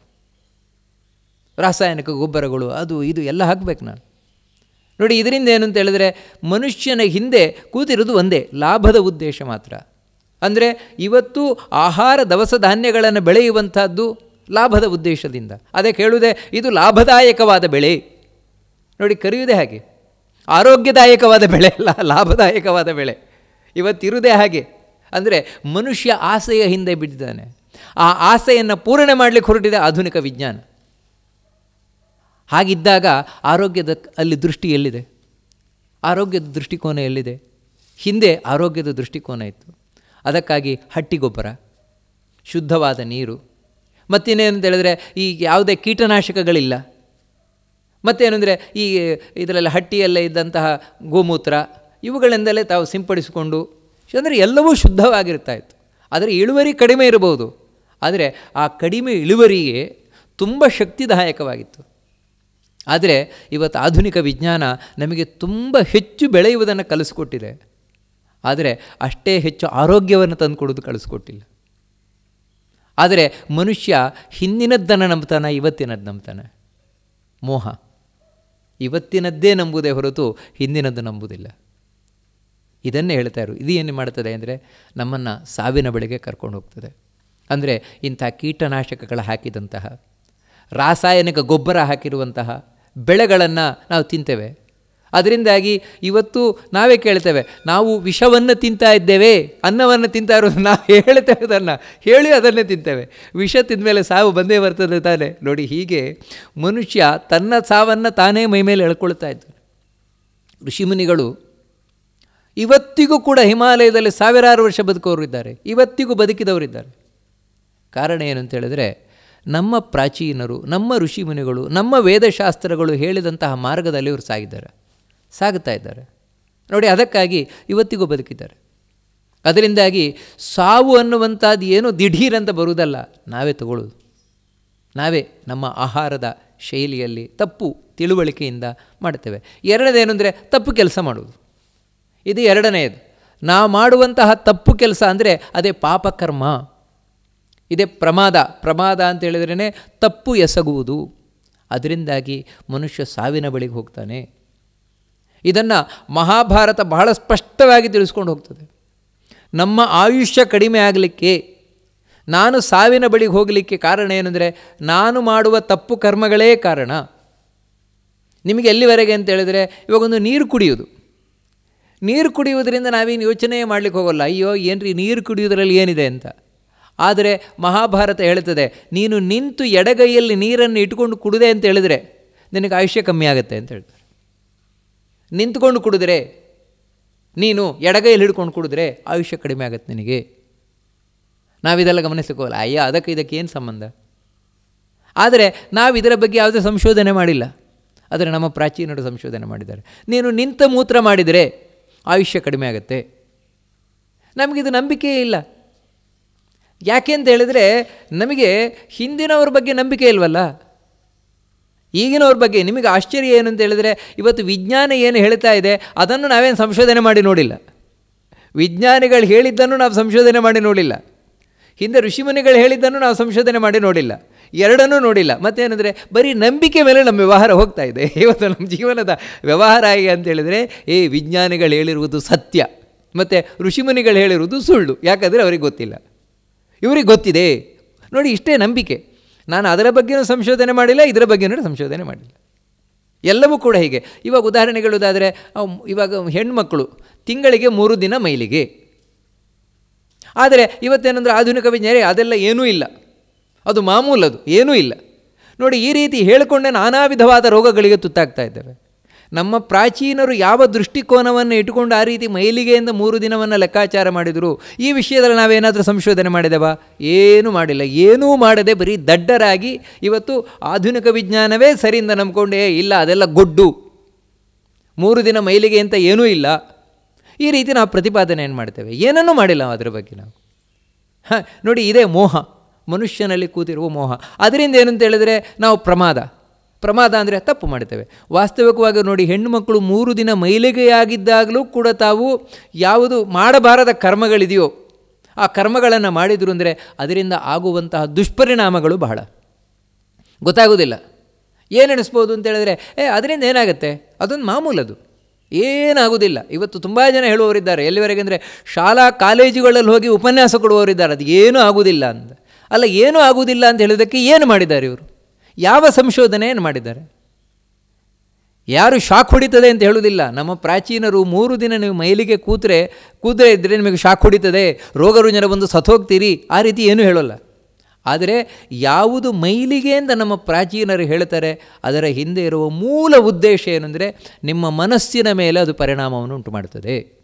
ಯಾವುದು ಆಧುನಿಕ ವಿಜ್ಞಾನಕ್ಕೆ ಗೊತ್ತೇ ಇಲ್ವೋ ಮನಸ್ಸು, ಅಂದರೆ ಮನಸ್ಸು ಅನ್ನುವುದೇ ಗೊತ್ತಿಲ್ಲ ಆಧುನಿಕ ವಿಜ್ಞಾನಕ್ಕೆ, ಅದೇ ನಮ್ಮ ಪ್ರಾಚೀನರು ಬಹಳ ಸ್ಪಷ್ಟವಾಗಿ ಒತ್ತು ಕೊಟ್ಟಿರುವುದು ಅದಕ್ಕೆ. ಯಾಕಂದರೆ ಮನ ಏವ ಮನುಷ್ಯಾಣಂ ಕಾರಣಂ ಬಂಧಮೋಕ್ಷಯೋ, ನೀನು ಕಷ್ಟದಲ್ಲಾಗಲಿ ಸುಖಕ್ಕದಲ್ಲಾಗಲಿ ಅಥವಾ ಸಾವಿನ ಬಳಿಗಾಗಲಿ ಸಾವನ್ನು ಮೀರುವುದಾಗಲಿ ಎಲ್ಲದಕ್ಕೂ ಮನಸ್ಸು ಕಾರಣ. ಆ ಮನಸ್ಸು ಶುದ್ಧವಾಗಿರಬೇಕಾ, ಮನಸ್ಸು ಚೆನ್ನಾಗಿರಬೇಕಾ, ನೀನು ಸತ್ಕರ್ಮವನ್ನು ಮಾಡಲಿಕ್ಕೆ ಮನಸ್ಸು ಹೆಲ್ಪ್ ಮಾಡಬೇಕಾ, ಅದಕ್ಕೆ ಈ ನಿಯಮಗಳನ್ನು ಪಾಲಿಸು ಅಷ್ಟೇ. ಇಲ್ವಾ, ನೀನು ಪಾಲಿಸುವುದಿಲ್ವಾ, ನಿನಗೆ ಗೊತ್ತೇ ಆಗೋಲ್ಲ, ಹೊರಗಿಂದ ನಿನಗೇನು ಗೊತ್ತಾಗೋಲ್ಲ. ಆದರೆ ನಿನ್ನ ಮನಸ್ಸು ಮಾತ್ರ ಕಲುಷಿತ ಆಗುವುದು ಸ್ಪಷ್ಟ. ಆ ಮನಸ್ಸಿನಲ್ಲಿ ನೆಮ್ಮದಿ ಇರೋಲ್ಲ, ಆ ಮನಸ್ಸಿನಲ್ಲಿ ಸುಖ ಇರೋಲ್ಲ. ಅಷ್ಟು ಮಾತ್ರ ಅಲ್ಲ, ಆ ಮನಸ್ಸಿನ ಸಂಪರ್ಕಕ್ಕೆ ಯಾರ್ಯಾರು ಬರ್ತಾರೆ ಅವರಿಗೂ ನೆಮ್ಮದಿ ಇಲ್ಲ. ಇವೆಲ್ಲವೂ ಆಗ್ತದೆ ನೋಡಿ. ಇದೆಲ್ಲವನ್ನು ಸೂಕ್ಷ್ಮವಾಗಿ ಅವಲೋಕನ ಮಾಡಿದಂತಹ ನಮ್ಮ ಋಷಿಮುನಿಗಳೇ ಹಿಂದೆ ಹೇಳಿದ್ದು, ಈ ರೀತಿ ತಪ್ಪು, ಇದು ಸರಿ ಅಂತ. ಅದು ಯಾವುದೂ ಇಲ್ಲ. ನಮ್ಗೆ ಗೊತ್ತಿರೋದು ಸರಿ. ಈ ಮೋಹಕ್ಕೆ ಒಳಗಾಗಿ ತಪ್ಪನ್ನು ಮಾಡಿ ಸಾವಿನ ಬಳಿಗೆ ಹೋಗ್ತಾನೆ. ತುಂಬ ಚಂದವಾದ ಮಾತಿದು ಹೇಳುವಂಥದ್ದು. ಹಾಗೆ ಹೇಳ್ತಾನೆ ಇನ್ನೊಂದು, ಹಾಗಿದ್ರೆ ಸಾವಿನಿಂದ ಮೀರಿ ನಿಲ್ಲುವುದು ಹೇಗೆ? ಅಪ್ರಮಾದಾತ್, ನೀನು ತಪ್ಪಿಸಬೇಡ. ಜೀವನದಲ್ಲಿ ತಪ್ಪು ಮಾಡಲಿಕ್ಕೆ ಹೋಗಬೇಡ, ಕೆಟ್ಟದ್ದನ್ನು ಮಾಡಲಿಕ್ಕೆ ಹೋಗಬೇಡ, ಸಾವನ್ನು ಗೆಲ್ಲಲಿಕ್ಕೆ ಸಾಧ್ಯ ಇದೆ ಅಂತೇಳಿ. ಜೀವನದಲ್ಲಿ ನಾವು ತಪ್ಪು ಹೆಜ್ಜೆಯನ್ನು ಇಡದೇ ಇದ್ದರೆ, ತಪ್ಪನ್ನು ಮಾಡದೇ ಇದ್ದರೆ ನಾವು ನಮ್ಮ ಸಾವನ್ನು ಗೆಲ್ಲಬಹುದು. ಅಂದರೆ ಸಾವನ್ನು ಗೆಲ್ಲುವುದು ಅಂತ ಹೇಳಿದ್ರೇನು? ಹಾಗಿದ್ರೆ 10,000 ವರ್ಷ 1,00,000 ವರ್ಷ ಬದುಕಲಿಕ್ಕಾಗತ್ತಾ? ಇಲ್ಲಿವರೆಗೆ ಯಾರು ಆ ರೀತಿ ಬದುಕಿಲ್ವಲ್ಲ. ಹುಟ್ಟಿದವರೆಲ್ಲ ಒಂದಿನ ಸತ್ತದ್ದೇ ಅಲ್ವಾ. ನೀವು ಎಷ್ಟು ಇವಾಗ ಸನಸುಜಾತರು ಎಷ್ಟು ಹೇಳಿದ್ರು, ಮಹಾಭಾರತ ಎಷ್ಟು ಹೇಳಿದರು, ಮಹಾಭಾರತ ಕಾಲದವರು ಇವಾಗ ಯಾರು ಇದ್ದಾರಾ? ಎಲ್ಲರೂ ಓದೋರು ತಾಲೆ, ಮಹಾಭಾರತ ಕೇಳಿದವರು ಹೋದವರೇ ಅಂತ ಸಾಮಾನ್ಯವಾಗಿ ಪ್ರಶ್ನೆ ಬರ್ಬೋದು. ಇಲ್ಲಿ ಹೇಳ್ತಾ ಇರುವುದೇನು ಅಂತ ಹೇಳಿದ್ರೆ, ಸಾವು ಅನ್ನುವುದಿಲ್ಲ ಅಂತ ಹೇಳಿದರೆ ಯಾವುದು ನಾನು ಇಚ್ಛಿಸದೆ ನನ್ನನ್ನು ಎಳ್ಕೊಂಡು ಹೋಗ್ತದೆ. ಬೇಡ ಬೇಡ ಬೇಡ, ನಾನು ಸಾಯುವುದಿಲ್ಲ ಅಂತ ಹೇಳಬೇಕಾದ್ರೆ ನನ್ನನ್ನು ಯಾವುದಿಲ್ಲಿ ಬಲಾತ್ಕಾರದಿಂದ ಎಳ್ಕೊಂಡು ಹೋಗ್ತದೆ, ಅದು ಸಾವು. ಮತ್ತು ಸಾವಿಲ್ಲ ಅಂತ ಹೇಳೋದೇನು ಅಂದರೆ, ಯಾವಾಗ ನಾನಾಗಿಯೇ ಇಚ್ಛಿಸಿ ಈ ದೇಹವನ್ನು ಬಿಟ್ಟು ಹೋಗ್ತೇನೆ, ಅದು ಸಾವಲ್ಲ, ಅದು ದೇಹ ತ್ಯಾಗ. ಅದು ಯಾಕಂದರೆ ನಾನಾಗಿ ಇಚ್ಛಿಸಿ ಬಿಟ್ಟು ಹೋದದ್ದು. ನೋಡಿ, ಒಬ್ಬರನ್ನು ಮನೆಯಿಂದ ಕತ್ತಿ ಹಿಡಿದು ಹೊರಗೆ ನೂಕುವುದು ಒಂದು ರೀತಿ, ಬೇಡ ಈ ಮನೆ ಬೇಡ ಅಂತ ತಾನೇ ಆ ಮನೆಯನ್ನು ಬಿಟ್ಟು ಹೋಗೋದು ಒಂದು ರೀತಿ. ನಮಗಿವತ್ತು ಹೇಗೆ ಆಗ್ತಾ ಇದೆ ಅಂತ ಹೇಳಿದ್ರೆ, ಕತ್ತಿ ಹಿಡಿದು ಹೊರಗೆ ನೂಕಿದರೆ ಹೇಗಾಗತ್ತೋ ಆ ರೀತಿ ಆಗ್ತಾ ಇದೆ. ಅದು ಅವಮಾನ ಅಲ್ವ? ಕತ್ತಿ ಹಿಡಿದು ಹೊರಗೆ ನೂಕುವಂಥದ್ದು ಅವಮಾನ, ದುಃಖ ಎಲ್ಲ ಒಟ್ಟಿಗೆ ಆಗ್ತದೆ. ಇಲ್ಲ, ನಾನೇ ಇಚ್ಛಿಸಿದೆ, ಬೇಡ ಈ ಮನೆ ಬೇಡ, ಈ ಮನೆ ಹಳತಾಗಿದೆ, ಈ ಮನೆಯನ್ನು ಬಿಟ್ಟು ನಾನು ಇನ್ನು ಹೊಸ ಮನೆಗೆ ಹೋಗ್ತೇನೆ ಅಂತ ನಾನಾಗಿ ಹೊರಟೆ ಅಂತ ಹೇಳಿದರೆ ಎಲ್ಲರೂ ಕೂಡ ಹೌದಾ, ಹೊರಟ್ರಾ, ಆಯಿತು, ಒಳ್ಳೆಯದಾಗಲಿ, ಈ ರೀತಿ ಹೇಳಿ ನಮ್ಮನ್ನು ಕಳಿಸ್ಕೊಡ್ತಾರೆ, ಗೌರವದಿಂದ ಕಳಿಸ್ಕೊಡ್ತಾರೆ ನೋಡಿ. ಅಂದರೆ ಇದೇನು ಅಂತ ಹೇಳಿದರೆ ನಾವಾಗಿ ಇಚ್ಛಿಸಿ ಹೋಗೋದು. ಇವಾಗ ಸಾವು ಅಂದರೆ ಆ ರೀತಿ ಬರಬೇಕು, ನಾನಾಗಿ ಇಚ್ಛಿಸಿ ಈ ದೇಹವನ್ನು ಬಿಟ್ಟು ಹೋಗಬೇಕು, ಅದೇ ಇಚ್ಛಾ ಮರಣಿ. ಆ ರೀತಿಯಾದಾಗ ಸಾವು ನನ್ನ ಹತ್ರ ಬರಲಿಲ್ಲ ಅಂತ. ಅದು ಹಾಗೆ ಜೀವನದಲ್ಲಿ ತಪ್ಪು ಕೆಲಸವನ್ನು ಮಾಡಲಿಕ್ಕೆ ಹೋಗಬಾರ್ದು, ತಪ್ಪು ತಿಳುವಳಿಕೆ ಒಳಗಾಗಬಾರ್ದು. ಪ್ರಮಾದಾದ್ವಾ ಅಸುರಾ ಪರಾಭವನ್ ಅಪ್ರಮಾದಾದ್ ಬ್ರಹ್ಮಭೂತಾಸುರಾಶ್ಚ ನವೈನ್ ಮೃತ್ಯುರ್ವ್ಯಾಘ್ರ ಇವ ಅತ್ತಿಜಂತೂನ್ ನಾಪ್ಯಸ್ಯ ಉಪಲಭ್ಯತೇಹ. ಇದಕ್ಕೆ ಸನಸುಜಾತರು ಹೇಳ್ತಾರೆ, ನಾನು ಸುಮ್ಮನೆ ಹೇಳ್ತಾ ಇರೋದಲ್ಲ, ಮತ್ತು ವಿತ್ ಪ್ರಾಕ್ಟಿಕಲ್. ನಾನು ಇದನ್ನು ನೋಡಿ ನಿನಗೆ ಹೇಳ್ತಾ ಇರುವುದು ಧೃತರಾಷ್ಟ್ರ. ಹಿಂದೆ ಅಸುರರೆಲ್ಲರೂ ಕೂಡ ಸೋತರು. ಅಸುರರು, ದೈತ್ಯರು ಮುಂತಾದವರೆಲ್ಲರೂ ನೀವು ನೋಡ್ತೀರಿ, ಮಹಾಭಾರತ ರಾಮಾಯಣ ಮುಂತಾದವುಗಳಲ್ಲಿ ತಾವು ಸೋತೋದ್ರು. ಕಾರಣ ಏನು? ಇವಾಗ ಉದಾಹರಣೆಗೆ ರಾವಣನ ತಗೊಳ್ಳಿ. ರಾವಣನಿಗೆ ಶಕ್ತಿ ಇರಲಿಲ್ವಾ? ಶಕ್ತಿ ಇತ್ತು ಅವನ ಹತ್ರ. ದೈಹಿಕವಾದ ಶಕ್ತಿ ಇತ್ತು, ತಪಸ್ಸಿನ ಶಕ್ತಿ ಇತ್ತು, ಅಸ್ತ್ರದ ಶಕ್ತಿ ಇತ್ತು, ಶಸ್ತ್ರದ ಶಕ್ತಿ ಇತ್ತು, ಎಲ್ಲ ಶಕ್ತಿಗಳು ಅವನ ಹತ್ರ ಇತ್ತು. ಹಾಗಿದ್ದರೂ ರಾಮನ ಬಳಿ ಸೋತೋದ. ಕಾರಣ ಏನು? ಪ್ರಮಾದಾತ್, ತಪ್ಪು ಮಾಡಿದ. ನೋಡಿ, ತಪ್ಪು ಮಾಡಿ ಸೋತೋದ, ಸತ್ತೋದ. ಅದೇ ರೀತಿ ಹಿರಣ್ಯಕಶಿಪು, ಅವನು ಮಹಾಬಲಿಷ್ಠ, ಎಲ್ಲಿವರೆಗೆ ಅಂತ 14 ಲೋಕ ತನ್ನ ಕೈಯಲ್ಲಿ ಇಟ್ಕೊಂಡವನು, ಸತ್ತೋದ. ಹೇಗೆ? ತಪ್ಪು ಮಾಡಿ. ತನ್ನ ಮಗನಾದ ಪ್ರಹ್ಲಾದನ ವಿರುದ್ಧನೇ ತಪ್ಪು ಮಾಡಿದ. ನೋಡಿ ಸತ್ತೋದ. ದುರ್ಯೋಧನ ಅವನಿಗೆ ಕಮ್ಮಿಯಿಂದ ತಿಳ್ಕೊಂಡ್ರ? ದುರ್ಯೋಧನನಿಗೆ ಒಂದೆರಡು ಮಂತ್ರಗಳಲ್ಲ, 100 ಮಂತ್ರಗಳು ಗೊತ್ತಿತ್ತು ಅವನಿಗೆ. 100 ಮಂತ್ರಗಳು ತಪ ಮಾಡಿದ್ದ, ಸಿದ್ಧಿ ಪಡ್ಕೊಂಡಿದ್ದ. ಏನು ದುರ್ಯೋಧನ ಅಂದರೆ ಸಾಮಾನ್ಯ ಅಲ್ಲವನು. ಅಷ್ಟು ಬಲಿಷ್ಠನಾದವನಾಗಿದ್ದರೂ ಕೂಡ ಸತ್ತೋದ. ಕಾರಣ ಏನು? ತಪ್ಪು ಮಾಡಿ. ನೋಡಿ, ಇಲ್ಲಿ ನಾವು ತಿಳ್ಕೊಳ್ಬೇಕಾದದ್ದು, ಯಾರು ತಪ್ಪು ದಾರಿ ಹಿಡಿದ್ರೋ, ಯಾರು ತಪ್ಪು ಮಾಡಿದರೋ ಅವರು ಉಳಿಲಿಲ್ಲ, ಸತ್ತೋದ್ರು. ಯಾರು ಸತ್ಯ ಮಾರ್ಗದಲ್ಲಿ ನಡೆದರೋ ಅವರು ಉಳಿದರು. ನೀವು ನೋಡ್ಬೋದು, ಪ್ರಹ್ಲಾದ ನೋಡಿ ಅವನು ಸಾಯಲಿಲ್ಲ. ಮತ್ತೇನೆಂದರೆ ಅವನಾಗಿಯೇ ದೇಹ ಬಿಟ್ಟು ಇಚ್ಛಿಸಿ ಹೋಗಿದ್ದಷ್ಟೇ ಪ್ರಹ್ಲಾದ. ಅವನಿಂದ ಹಾಗೇ ಇದ್ದ. ಪ್ರಹ್ಲಾದ ಆಗಿರ್ಬೋದು, ಧರ್ಮರಾಜಾದಿಗಳಿರ್ಬೋದು. ನೋಡಿ ಪಾಂಡವರು ಕೂಡ, ಪಾಂಡವರಿಗೆ ಮೃತ್ಯು ಹತ್ತಿರ ಬರಲೇ ಇಲ್ಲ. ಮತ್ತೇನೆಂದರೆ ಅವರಾಗಿ ಇಚ್ಛಿಸಿ ದೇಹವನ್ನು ತ್ಯಾಗ ಮಾಡಿ ಹೋದರು. ಸಾಕಿನ್ನು ನಮಗೆ ಅಂತ ಅವರಾಗಿ ಇಚ್ಛಿಸಿ ಹೋದರು. ನೋಡಿ, ಹೀಗೆ ನಾವು ಜೀವನದಲ್ಲಿ ಸರಿಯಾಗಿ ನಡೆದ್ವು, ತಪ್ಪು ಮಾಡಲಿಲ್ಲ ಅಂತ ಹೇಳಿದರೆ ನಾವು ಸಾಯುವುದಿಲ್ಲ. ಯಾಕಂದರೆ ದೇವತೆಗಳದೇ ಇವತ್ತು ಅಮರರಾಗಿದ್ದಾರೆ. ದೇವತೆಗಳು ಸಾವಿಲ್ಲದವರಾಗಿದ್ದಾರೆ. ಕಾರಣ ಏನಂದರೆ ಈ ಅಮೃತ ಕುಡಿದು ಅಂತ ನಾವು ಹೇಳ್ತೇವೆ. ಬರೀ ಅಮೃತ ಕುಡಿದು ಮಾತ್ರ ಅಲ್ಲ, ಮತ್ತು ಜೀವನದಲ್ಲಿ ಅವರು ತಪ್ಪು ಮಾಡೋದಿಲ್ಲ ದೇವತೆಗಳು. ಅದೇ ದೈತ್ಯರು ಸಾಯ್ತಾನೆ ಇರ್ತಾರೆ. ಯಾಕೆ? ಕಾರಣ ಏನಂದರೆ ಅವರು ತಪ್ಪನ್ನು ಮಾಡ್ತಾನೆ ಇರ್ತಾರೆ. ಅದರಿಂದಾಗಿ ಜೀವನದ ನಾವು ಮಾಡುವಂತಹ ತಪ್ಪುಗಳು ನಮ್ಮನ್ನು ಮೃತ್ಯುವಿನ ಬಳಿಗೆ ಕರ್ಕೊಂಡು ಹೋಗ್ತದೆ. ಜೀವನದಲ್ಲಿ ನಾವು ತಪ್ಪು ಮಾಡದೇ ಇರುವಂಥದ್ದು ಸಾವಿನಿಂದ ನಮ್ಮನ್ನು ದೂರ ಮಾಡ್ತದೆ. ಇದನ್ನು ಹೇಳ್ತಾ ಬಹಳ ಸ್ಪಷ್ಟ ಹೇಳ್ತಾರೆ, ಸಾವು ಯಾವತ್ತೂ ತಾನಾಗಿ ನಮ್ಮ ಹತ್ರ ಹುಲಿ ಮೈಮೇಲೆ ಬಿದ್ದಾಗಿ ಬೀಳೋಲ್ಲ, ಯಾವತ್ತೂ ಬೀಳಲ್ಲ ಅದು.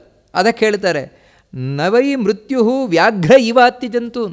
ಹುಲಿ ಬಂದು ನಮ್ಮನ್ನು ಬಿದ್ದು ಸೀಳಿ ಹಾಕುವಂತೆ ಯಾವತ್ತೂ ಸಾವು ಬರೋಲ್ಲ. ಸಾವು ಹೆದರುತ್ತದೆ. ನಾವು ಸಾವಿಗೆ ಹೆದರುತ್ತೇವೆ, ಸಾವು ಹೆದರುತ್ತದೆ. ಯಾವುದಕ್ಕೆ? ಪಾಪಕ್ಕೆ ಹೆದರುತ್ತದೆ. ಅಯ್ಯೋ, ನಾನು ಇವನನ್ನು ಎಳ್ಕೊಂಡು ಹೋದೆ ಅಂತ ಹೇಳಿದ್ರೆ, ಇವನು ಸಾಯಿಸಿದೆ ಅಂತ ಹೇಳಿದ್ರೆ ಕುಟುಂಬದವರೆಲ್ಲ ಅಳುವುದು, ಅವರು ನನಗೆ ಶಾಪ ಹಾಕೋದು, ಇದೊಂದು ಸಾವು ಎಲ್ಲಿಂದ ಬಂತು, ಕರ್ಕೊಂಡೋಯ್ತು ಹಾಗೆ ಅಂತ. ನನಗೆ ಬೇಡ. ಇವರು ಯಾರು ಸಾಯ್ತಾರೆ, ಸತ್ತವರ ಕುಟುಂಬದವರು ಶಾಪ ಹಾಕೋದು ನನಗೆ ಬೇಡ. ನೋಡಿ, ಇದಕ್ಕಾಗಿ ಸಾವು ಕೂಡ ತಾನಾಗಿ ನಮ್ಮನ್ನು ಎಳ್ಕೊಂಡು ಹೋಗ್ಲಿಕ್ಕೆ ಇಚ್ಛೆ ಪಡುವುದಿಲ್ಲ.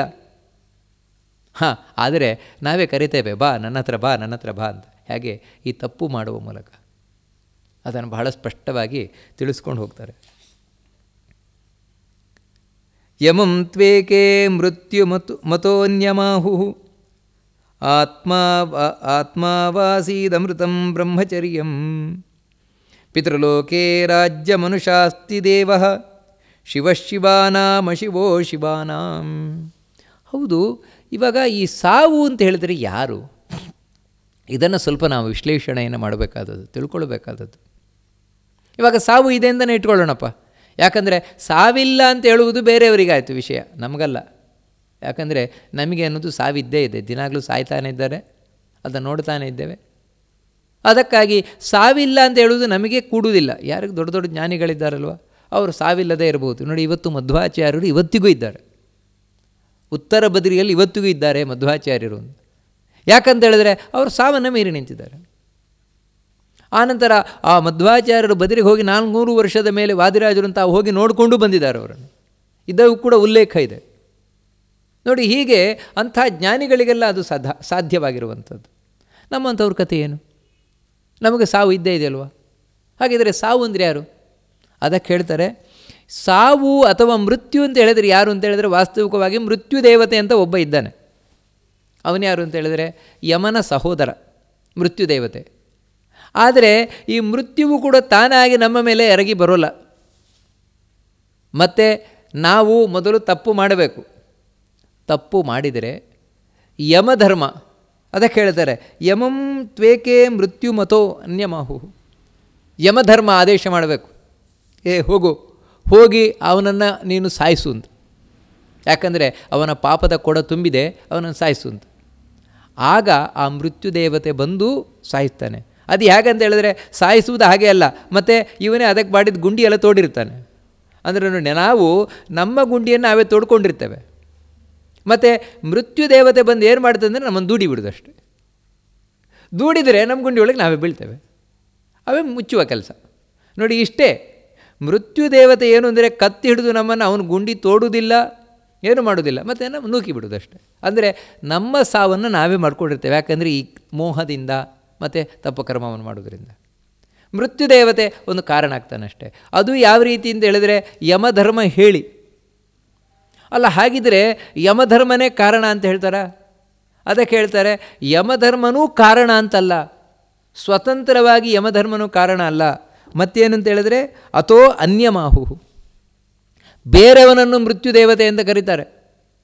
ಈ ಯಮನೂ ಕೂಡ ತಾನಾಗಿ ಏನನ್ನು ಮಾಡೋಲ್ಲ. ಮತ್ತೇನಂತ ಹೇಳಿದ್ರೆ ಆ ಯಮನನ್ನು ನಿಯಂತ್ರಣ ಮಾಡುವ ಇನ್ನೊಬ್ಬ ಮೃತ್ಯುದೇವತೆ ಇದ್ದಾನೆ, ಅದೇ ರುದ್ರ. ರುದ್ರನನ್ನು ಕೂಡ ಮೃತ್ಯುದೇವತೆ ಅಂತ ಕರೀತಾರೆ. ಹೋಗಲಿ, ಈ ಶಿವನಾದರೂ ಕೂಡ ತಾನು ಸ್ವತಂತ್ರವಾಗಿ ಮೃತ್ಯುದೇವತೆಯ ಇಲ್ಲ.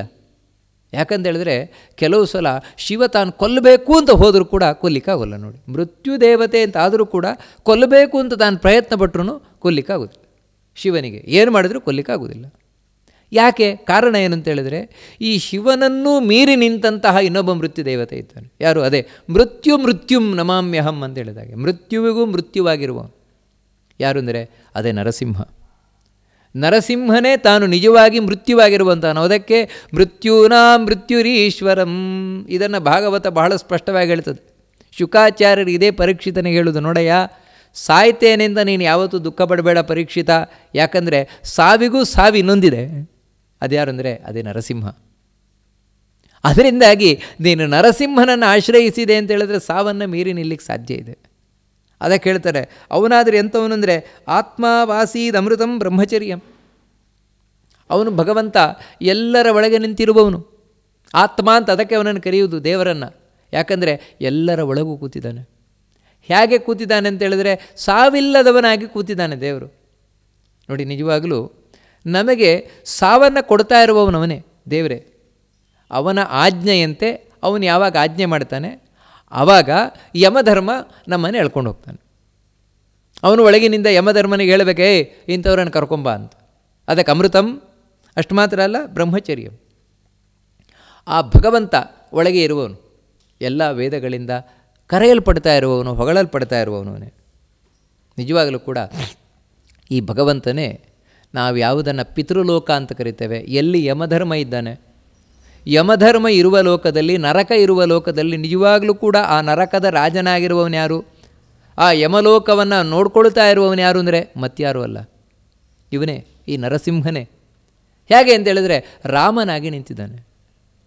ನೋಡಿ, ರಾಮನಾಗಿ ಯಮನ ಲೋಕದಲ್ಲಿ ಪೂಜಿಸಲ್ಪಡ್ತಾ ಇದ್ದಾನೆ. ಅದಕ್ಕೋಸ್ಕರ ಯಮಧರ್ಮ ಏನು ಕೆಲಸ ಮಾಡಬೇಕಾದ್ರೂ ಮೊದಲು ರಾಮನ ಹತ್ರ ಕೇಳ್ತಾನೆ, ರಾಮಚಂದ್ರನ ಹತ್ರ, ಯಮಲೋಕದಲ್ಲಿರುವ ರಾಮಚಂದ್ರನಿಗೆ. ನೋಡಿ, ಅದಕ್ಕೆ ಪುರಂದರದಾಸರು ಬಹಳ ಸ್ಪಷ್ಟವಾಗಿ ಕೇಳ್ತಾರೆ, ಯಮನೆಲ್ಲೂ ಕಾಣಲೆಂದು ಹೇಳಬೇಡ, ಯಮನೇ ರಾಮಚಂದ್ರ ಸಂದೇಹ ಬೇಡ ಅಂತ ಅದಕ್ಕೆ ಹೇಳುವಂಥ. ಯಮ ಕಾಣಲ್ಲ ಅಂತ ಹೇಳಬೇಡ, ರಾಮಚಂದ್ರನೇ. ನಿಜವಾಗಲೂ ರಾಮಚಂದ್ರನನ್ನು ಯಮಧರ್ಮ ತುಂಬ ಪೂಜಿಸ್ತಾನೆ. ರಾಮಚಂದ್ರನ ಭಕ್ತ ಯಮಧರ್ಮ. ಅದಕ್ಕೆ ಆ ರಾಮಚಂದ್ರನೇ ತಾನು ಯಮಲೋಕದಲ್ಲಿದ್ದು ಶಾಸನೆಯನ್ನು ಮಾಡ್ತಾ ಇದ್ದಾನೆ. ಯಮಧರ್ಮನಿಗೆ ತಾನು ಹೇಳ್ತಾ ಇದ್ದಾನೆ. ಅವನು ಏನು ಹೇಳ್ತಾನೆ ಅದನ್ನು ಯಮಧರ್ಮ ಉಳಿದವರಿಗೆಲ್ಲ ತಾನು ಶಾಸನೆಯನ್ನು ಮಾಡ್ತಾ ಇದ್ದಾನೆ. ಅದರಿಂದಾಗಿ ನಿಜವಾದ ಮೃತ್ಯುವಾಗಿರುವವನು ನರಸಿಂಹ. ಮೃತ್ಯುಲೋಕವನ್ನು ಪಾಲನೆ ಮಾಡ್ತಾ ಇರುವವನು ನರಸಿಂಹನೇ. ಅಂದರೆ ಮೃತ್ಯುಲೋಕ ಅಂದರೆ ಅದು ನರಕಲೋಕ, ಪಿತೃಲೋಕ, ಅದನ್ನು ಪಾಲನೆ ಮಾಡ್ತಾ ಇರುವವನು ಇದೇ ನರಸಿಂಹನೇ. ರಾಮಚಂದ್ರನ ರೂಪದಿಂದ ಪಾಲನೆಯನ್ನು ಮಾಡ್ತಾ ಇದ್ದಾನೆ. ಇದು ಸ್ಪಷ್ಟ ಗೊತ್ತಾಯ್ತು. ಅಂದರೆ ನಾವು ಮೃತ್ಯು ಅಂತ ಹೇಳಿದ್ರೆ ದೇವರನ್ನೇ ತಿಳ್ಕೊಳ್ಬೇಕಾದದ್ದು ಮುಖ್ಯವಾಗಿ. ಆನಂತರ ಉಳಿದವರೆಲ್ಲರೂ ಕೂಡ ಇದನ್ನು ಹೇಳ್ತಾ, ಅಸ್ಯ ಆದೇಶ ನಿಸ್ಸರತೆ ನರಾಣಾಂ ಕ್ರೋಧ ಪ್ರಮೋದೋ ದೋಷರೂಪ ದೋಷದೂಷ ರೂಪಶ್ಚ ಮೃತ್ಯು ಅಹಂಗತೇನೇವ ಚರನ್ ವಿಮಾರ್ಗಾನ್ ನ ಚಾತ್ಮನೋ ಯೋಗಮುಪೈತಿ ಕಶ್ಚಿತ್. ನಿಜವಾಗಲೂ ಕೂಡ ಪ್ರಮಾದ, ನಾವು ಹಿಂದೆ ಕೇಳಿದ್ವಲ್ವ, ಸಾವಿಗೆ ಕಾರಣವಾಗಿರುವುದೇನೆಂದರೆ ನಾವು ಎಸಗುವಂತಹ ತಪ್ಪು ತಿಳುವಳಿಕೆ, ತಪ್ಪು ಕರ್ಮಗಳು. ತಪ್ಪು ಮಾಡ್ತೇವೆ, ಕೆಟ್ಟದ್ದನ್ನು ಮಾಡ್ತೇವೆ. ಅದೇ ಪಾಪಕರ್ಮ ಅಂತ ಇದನ್ನೇ ಕರೆಯುವುದು. ಯಾವುದು ಪಾಪಕರ್ಮ ಅಂದರೆ ನಾವು ಮಾಡುವ ತಪ್ಪು ಕರ್ಮಗಳೇ ಪಾಪಕರ್ಮಗಳು. ಅದಕ್ಕೇನು ಕಾರಣ? ಮನುಷ್ಯ ಪಾಪಕರ್ಮವನ್ನು ಮಾಡಲಿಕ್ಕೆ, ಕೆಟ್ಟ ಕರ್ಮವನ್ನು ಮಾಡಲಿಕ್ಕೆ ಕಾರಣ ಕಾಮ, ಕ್ರೋಧ, ಆಸೆಯಿಂದ ನಾವು ಏನು ಮಾಡ್ತೇವೆ ಅದು ನಮಗೆ ತಪ್ಪಿಗೆ ಕಾರಣವಾಗುತ್ತೆ. ಸಿಟ್ಟಿನಿಂದ ಯಾವುದನ್ನು ಮಾಡ್ತೇವೆ? ಸಿಟ್ಟು, ದ್ವೇಷ, ಅಸೂಯೆ, ಇವುಗಳಿಂದ ಎಲ್ಲ ಯಾವುದನ್ನು ಮಾಡ್ತೇವೆ?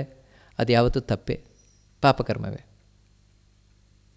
ನಿಮಗೆ ಬೇಕಿದ್ರೆ ನಾವು ಮಾಡೋದು ದೇವರ ಪೂಜೆನೇ ಇರ್ಬೋದು, ಅಥವಾ ಹೋಮ ಹವನಗಳೇ ಇರ್ಬೋದು, ದಾನ ಧರ್ಮಗಳೇ ಇರ್ಬೋದು. ಆದರೆ ಅದರ ಹಿಂದೆ ಕಾಮ, ಕ್ರೋಧ, ಲೋಭ, ಮೋಹ, ಮದ, ಮತ್ಸರ ಇವುಗಳೆಲ್ಲ ಇದೆ ಅಂತ ಹೇಳಿದರೆ ಅದು ಪಾಪಕರ್ಮವೇ ಆಗ್ತದೆ.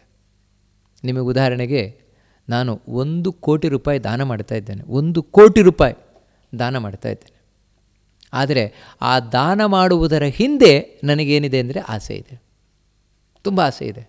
ಏನಂತ ಹೇಳಿದ್ರೆ, ಈ 1 ಕೋಟಿ ರೂಪಾಯಿ ದಾನ ಕೊಡ್ತೇನೆ ಆ ದೇವಸ್ಥಾನದಲ್ಲಿ, ನಾನು ದೊಡ್ಡ ಫೋಟೋ ಹಾಕ್ತಾರೆ, ಹಾಕಬೇಕು, ನಾನು ದೊಡ್ಡ ಫೋಟೋ ಹಾಕಬೇಕು, ಮತ್ತು ನನ್ನ ಹೆಸರನ್ನು ಅಮೃತಶಿಲೆಯಲ್ಲಿ ಕೆತ್ತಿಸಬೇಕು, ದಿನಾಗಲೂ ದೇವ್ರ ಮುಂದೆ ನನ್ನ ಹೆಸರು ಹೇಳಬೇಕು, ಇಂಥವ್ರಿಗೆ ಒಳ್ಳೆಯದಾಗಲಪ್ಪ ಅಂತ ನನ್ನ ಹೆಸರು ಹೇಳಬೇಕು. ನೋಡಿ, ಈ ರೀತಿ ಇವನು ಎಲ್ಲ ಆಸೆ ಆಕಾಂಕ್ಷೆಗಳನ್ನು ಇಟ್ಕೊಂಡು 1 ಕೋಟಿ ರೂಪಾಯಿ ಕೊಟ್ಟ ಅಂತ ಹೇಳಿದರೆ ಅದು ವ್ಯರ್ಥವೇ ಹೊರತು ಸಾರ್ಥಕ ಅಲ್ಲ. ಯಾಕಂದರೆ ನೀನು ದೇವರಿಗೋಸ್ಕರ ದುಡ್ಡು ಕೊಡ್ತಾ ಇರೋದಲ್ಲ, ನಿನಗೋಸ್ಕರ ಕೊಡ್ತಾ ಇರೋದು, ನಿನ್ನ ಪ್ರಚಾರಕ್ಕೋಸ್ಕರ ಕೊಡ್ತಾ ಇರೋದು. ಅಂದರೆ ನಾನು ಪ್ರಚಾರಕ್ಕೆ ಬರಬೇಕು. ಯಾವ ರೀತಿ ಮನೆಯಲ್ಲೇ ಕೂತ್ರೆ ಪ್ರಚಾರಕ್ಕೆ ಬರೋಲ್ಲ, ಅದಕ್ಕೆ ದೇವಸ್ಥಾನ ಕೊಟ್ಟೆ ಅಂತ ಹೇಳಿದರೆ 100 ಜನ ಬರ್ತಾರಲ್ವ, ನನ್ನ ಫೋಟೋ ನೋಡ್ತಾರೆ, ನನ್ನ ಹೆಸರು ನೋಡ್ತಾರೆ, ಆವಾಗ ನನಗೆ ಯಾವುದೇ ಉಚಿತವಾಗಿ ಪ್ರಚಾರ ಸಿಗ್ತದಲ್ವ. ನೋಡಿ, 1 ಕೋಟಿ ಕೊಟ್ಟು ನಾನು ಪ್ರಚಾರ ಗಳಿಸ್ಬೋದಲ್ವ. ಈ ರೀತಿ ಭಾವನೆಯಿಂದ ನೀನು ಕೊಟ್ಟಿಯಾ, ವ್ಯರ್ಥವೇ ಅದು. ಅಥವಾ ಕೊಡ್ತಾನೆ, ಕೊಡಬೇಕಾದ್ರೆ ಸಿಟ್ಟಿನಿಂದ ಕೊಡೋದು. ಅದಕ್ಕೆ ಕೊಡಲಿಕ್ಕೇನು 1 ಲಕ್ಷ ರೂಪಾಯಿ ಕೊಡ್ತಾನೆ, ಕೊಟ್ಟು ಹೇಳೋದನ್ನೇ ತಗೊಂಡು ಸಾಯಿ, 1 ಲಕ್ಷ ರೂಪಾಯಿ ತಗೊಂಡು ಸಾಯಿ ಅಂದರೆ ನೋಡಿ, ಈ ರೀತಿ ಕೊಟ್ಟದ್ರೆ ಏನು ಲಾಭ ಬಂತು? ಕೊಡಲಿಕ್ಕೇನೋ ಕೊಟ್ಟ್ಯಾ, ಆದರೆ ಮನಸ್ಸಿನಲ್ಲಿ ಸಿಟ್ಟಿನಿಂದ ಕೊಟ್ಟ್ಯಾ, ಒಳ್ಳೆ ಮನಸ್ಸಿನಿಂದ ಕೊಡಲಿಲ್ಲ, ವ್ಯರ್ಥವೇ ಅದು, ಪ್ರಯೋಜನಕ್ಕೆ ಬರುವುದಿಲ್ಲ.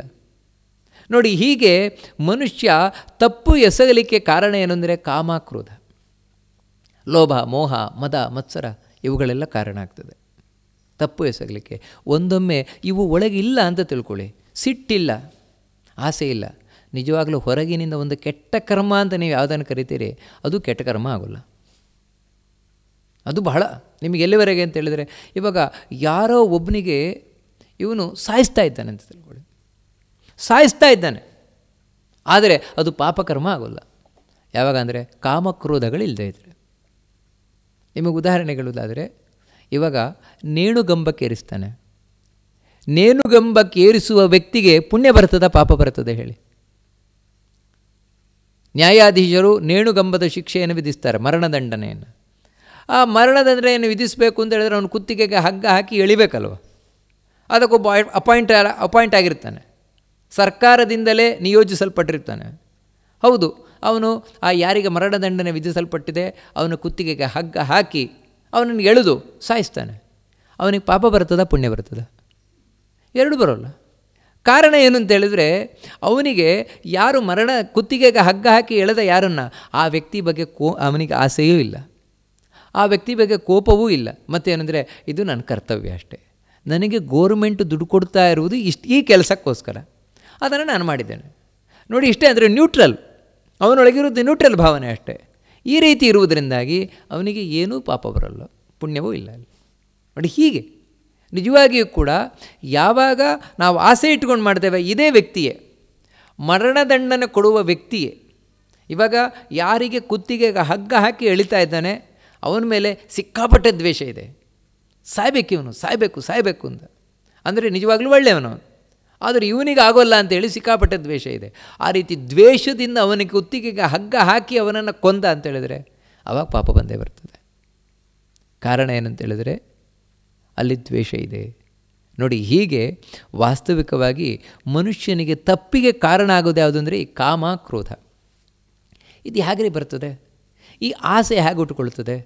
ಈ ಕೋಪ ಹೇಗೆ ಹುಟ್ಟುಕೊಳ್ತದೆ? ನಮಗೆ ಗೊತ್ತಾಗೋದೇ ಇಲ್ವಲ್ಲ ನೋಡಿ. ಕೋಪ ಬಂದ ಮೇಲೆ ನಮಗೆ ಗೊತ್ತಾಗೋದು, ಕೋಪ ಬರ್ತಾ ಇದೆ, ಆದರೆ ಹೇಗೆ ಬರ್ತಾ ಇದೆ? ಆಸೆ ಬರ್ತಾ ಇದೆ, ಆಸೆ ಉಂಟಾಗ್ತಾ ಇದೆ ಅಂತ ಹೇಗೆ ಉಂಟಾಗ್ತಾ ಇದೆ ನೋಡಿ. ಯಾವುದೋ ಒಂದು ಹುಡುಗಿಯನ್ನು ನೋಡಿದ ಕೂಡಲೇ ಈ ಹುಡುಗಿ ನನಗೆ ಬೇಕು, ಹೇಗ್ರಿ ಉಂಟಾಯಿತು? ಅದು ಇನ್ನೊಂದು ಹುಡುಗಿ ನೋಡಿದ್ದ, ಆ ಹುಡುಗಿ ನೋಡಿದಾಗ ಬೇಕು ಅಂತ ಆಸೆ ಉಂಟಾಗಿರಲಿಲ್ಲ ಇವನಿಗೆ. ನಿಮಗೆ ಎಲ್ಲಿವರೆಗೆ ಅಂದರೆ ಇವಳಿಗಿಂತ ಚೆಂದ ಇದ್ದಾಳು, ಇವಳಿಗಿಂತ ಚೆನ್ನಾಗಿರುವ ಇಂಥ ಇನ್ನೊಂದು ಹುಡುಗಿಯನ್ನು ನೋಡಿದರೂ ಕೂಡ ಆ ಹುಡುಗಿಯನ್ನು ನೋಡಿದಾಗ ಬೇಕು ಅಂತ ಆಸೆ ಬಂದಿರಲಿಲ್ಲ ಇವನಿಗೆ. ಈ ಹುಡುಗಿಯನ್ನು ನೋಡಿದಾಗ ಬೇಕು ಅಂತ ಆಸೆ ಬಂತು. ಇದು ಇನ್ನೊಬ್ಬರನ್ನ ಯಾರನ್ನೋ ನೋಡಿದ ಕೂಡಲೇ ಕೋಪ, ಅವರನ್ನು ನೋಡಿದರೆ ಏನು ನನಗೆ ಅವರನ್ನು ಕಂಡ್ರೆ ಆಗೋದಿಲ್ಲ, ನನಗೆ ಕೌಂಟ್ರ್ ಆಗೋದಿಲ್ಲ. ಏನು ರೀ ಅವ್ರಿಗೆ ನಿಮ್ಮ ಗಂಟು ತಿಂದಿದ್ದಾರಾ? ಯಾಕೆ ನಿಮಗೆ ಅವ್ರು ಕಂಡ್ರೆ ಕೋಪ? ಅದೇನು ನನ್ನನ್ನು ಕೇಳಬೇಡಿ, ಅವರನ್ನು ಕಂಡ್ರೆ ನನಗಾಗೋಲ್ಲ. ನೋಡಿ, ಈ ರೀತಿ ಹೇಳುವವರು ಅನೇಕ ಮಂದಿ ಇರ್ತಾರೆ. ಇದಕ್ಕೇನು ರೀ ಕಾರಣ? ತುಂಬ ಚೆನ್ನಾಗಿ ಸನತ್ಸುಜಾತರು ಹೇಳ್ತಾರೆ. ಏನು ಅಂತ ಹೇಳಿದ್ರೆ, ಅಸ್ಯಾದೇಶ ನಿಸ್ಸರಂತಿ ನರಾಣಾಂ.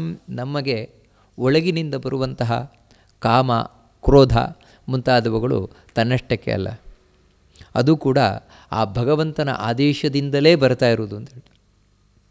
ಯಾವ ಭಗವಂತ ಆ ನರಕದಲ್ಲಿ ಕೂತಿದ್ದಾನೆ ರಾಮಚಂದ್ರನಾಗಿ, ನರಸಿಂಹನಾಗಿ, ಅವನೇ ಆದೇಶವನ್ನು ಮಾಡ್ತಾ ಇದ್ದಾನೆ. ಹೋಗು, ಅವನಿಗೆ ಆಸೆ ಬರುವಂತೆ ಮಾಡು, ಅವನಿಗೆ ಸಿಟ್ಟು ಬರುವಂತೆ ಮಾಡು. ದೇವರೇ ಮಾಡ್ತಾ ಇರುವುದು ಇದನ್ನು. ಅಲ್ರಿ, ದೇವ್ರನ್ನಾಗಿದ್ದರೆ ದೇವರೇ ನಮ್ಮನ್ನು ಹಾಳು ಮಾಡ್ತಾನೆ? ಅಲ್ಲ, ನಮಗೇನು ಉದ್ಧಾರ ಆಗಬೇಕು ಅಂದಿದ್ರು ಆಸೆ ಬಿಡೋಲ್ಲ, ಸಿಟ್ಟು ಮಾಡಲಿ, ಅಯ್ಯೋ ಸಿಟ್ಟು ಬಿಡ್ಲಿಕ್ಕಾಗೋಲ್ಲ ಅಂತ ನಾವು ಒದ್ದಾಡ್ತಾ ಇದ್ವು. ಇವಾಗ ಗೊತ್ತಾಯಿತು, ಓ ಸಿಟ್ಟು ಬರೋದು ದೇವರಿಂದ, ಆಗಿದ್ರೆ ನಮ್ಮದೇನು ತಪ್ಪಿದೆ? ಇವಾಗ ನನಗೆ ಸಿಟ್ಟು ಬಂತು ಅಂತ ಹೇಳಿದ್ರೆ ನಾನು ಕಾರಣ ಅಲ್ಲ, ದೇವ್ರ ಕಾರಣ. ಯಾಕಂದರೆ ದೇವ್ರು ಕೊಟ್ಟಿದ್ದರಿಂದ ಸಿಟ್ಟು ಬಂತಷ್ಟೇ. ದೇವರು ಸಿಟ್ಟೇ ಕೊಡೋದಿದ್ರೆ ನನಗೆ ಸಿಟ್ಟೇ ಬರ್ತಾ ಇರಲಿಲ್ಲ. ದೇವರು ಆಸೆ ಕೊಡೋದಿದ್ರೆ ಆಸೆಯೇ ಬರ್ತಾ ಇರಲಿಲ್ಲ. ನೋಡಿ, ಈ ರೀತಿ ಸಾಮಾನ್ಯ ನಮಗೆ ಒಳಗಿನಿಂದ ಪ್ರಶ್ನೆ ಬರಲಿಕ್ಕೆ ಸಾಧ್ಯತೆ ಉಂಟು. ಯಾಕಂತ ಹೇಳಿದರೆ ನಾವು ತಪ್ಪಿತಸ್ಥರಲ್ಲ ಅಂತ ನಾವು ಆದಷ್ಟು ನೋಡ್ತಾ ಇರ್ತೇವೆ ನಾವು. ಅದಕ್ಕೆ ಹೇಳ್ತಾರೆ, ಕ್ರೋಧ ಪ್ರಮಾದೋ ಮೋಹರೂಪಶ್ಚ ಮೃತ್ಯು ಅಹಂಗತೇನೇವ ಚರನ್ ವಿಮಾರ್ಗಾನ್. ಹೌದು, ದೇವರು ಕೊಡ್ತಾನೆ. ಯಾಕೆ ಕೊಡ್ತಾನೆ ಅಂತ ಹೇಳಿದರೆ, ನೀನು ಮಾಡಿದ ಕರ್ಮದ ಫಲವನ್ನು ನಿನಗೆ ಕೊಡಲಿಕ್ಕೋಸ್ಕರ.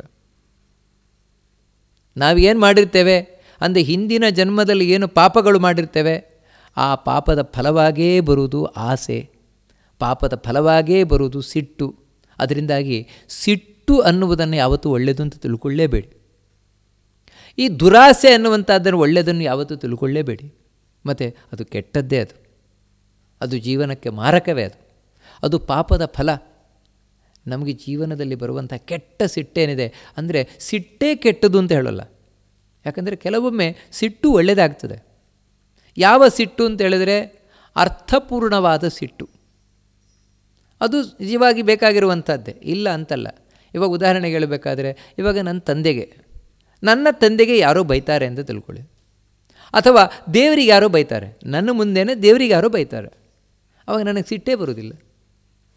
ಸಿಟ್ಟೆ, ಅಯ್ಯೋ ಬೈದರೆ ಬೈಕೊಳ್ತಾರೆ, ನನಗೇನಾಗಬೇಕಾಗಿದೆ? ಇದು ತಪ್ಪು.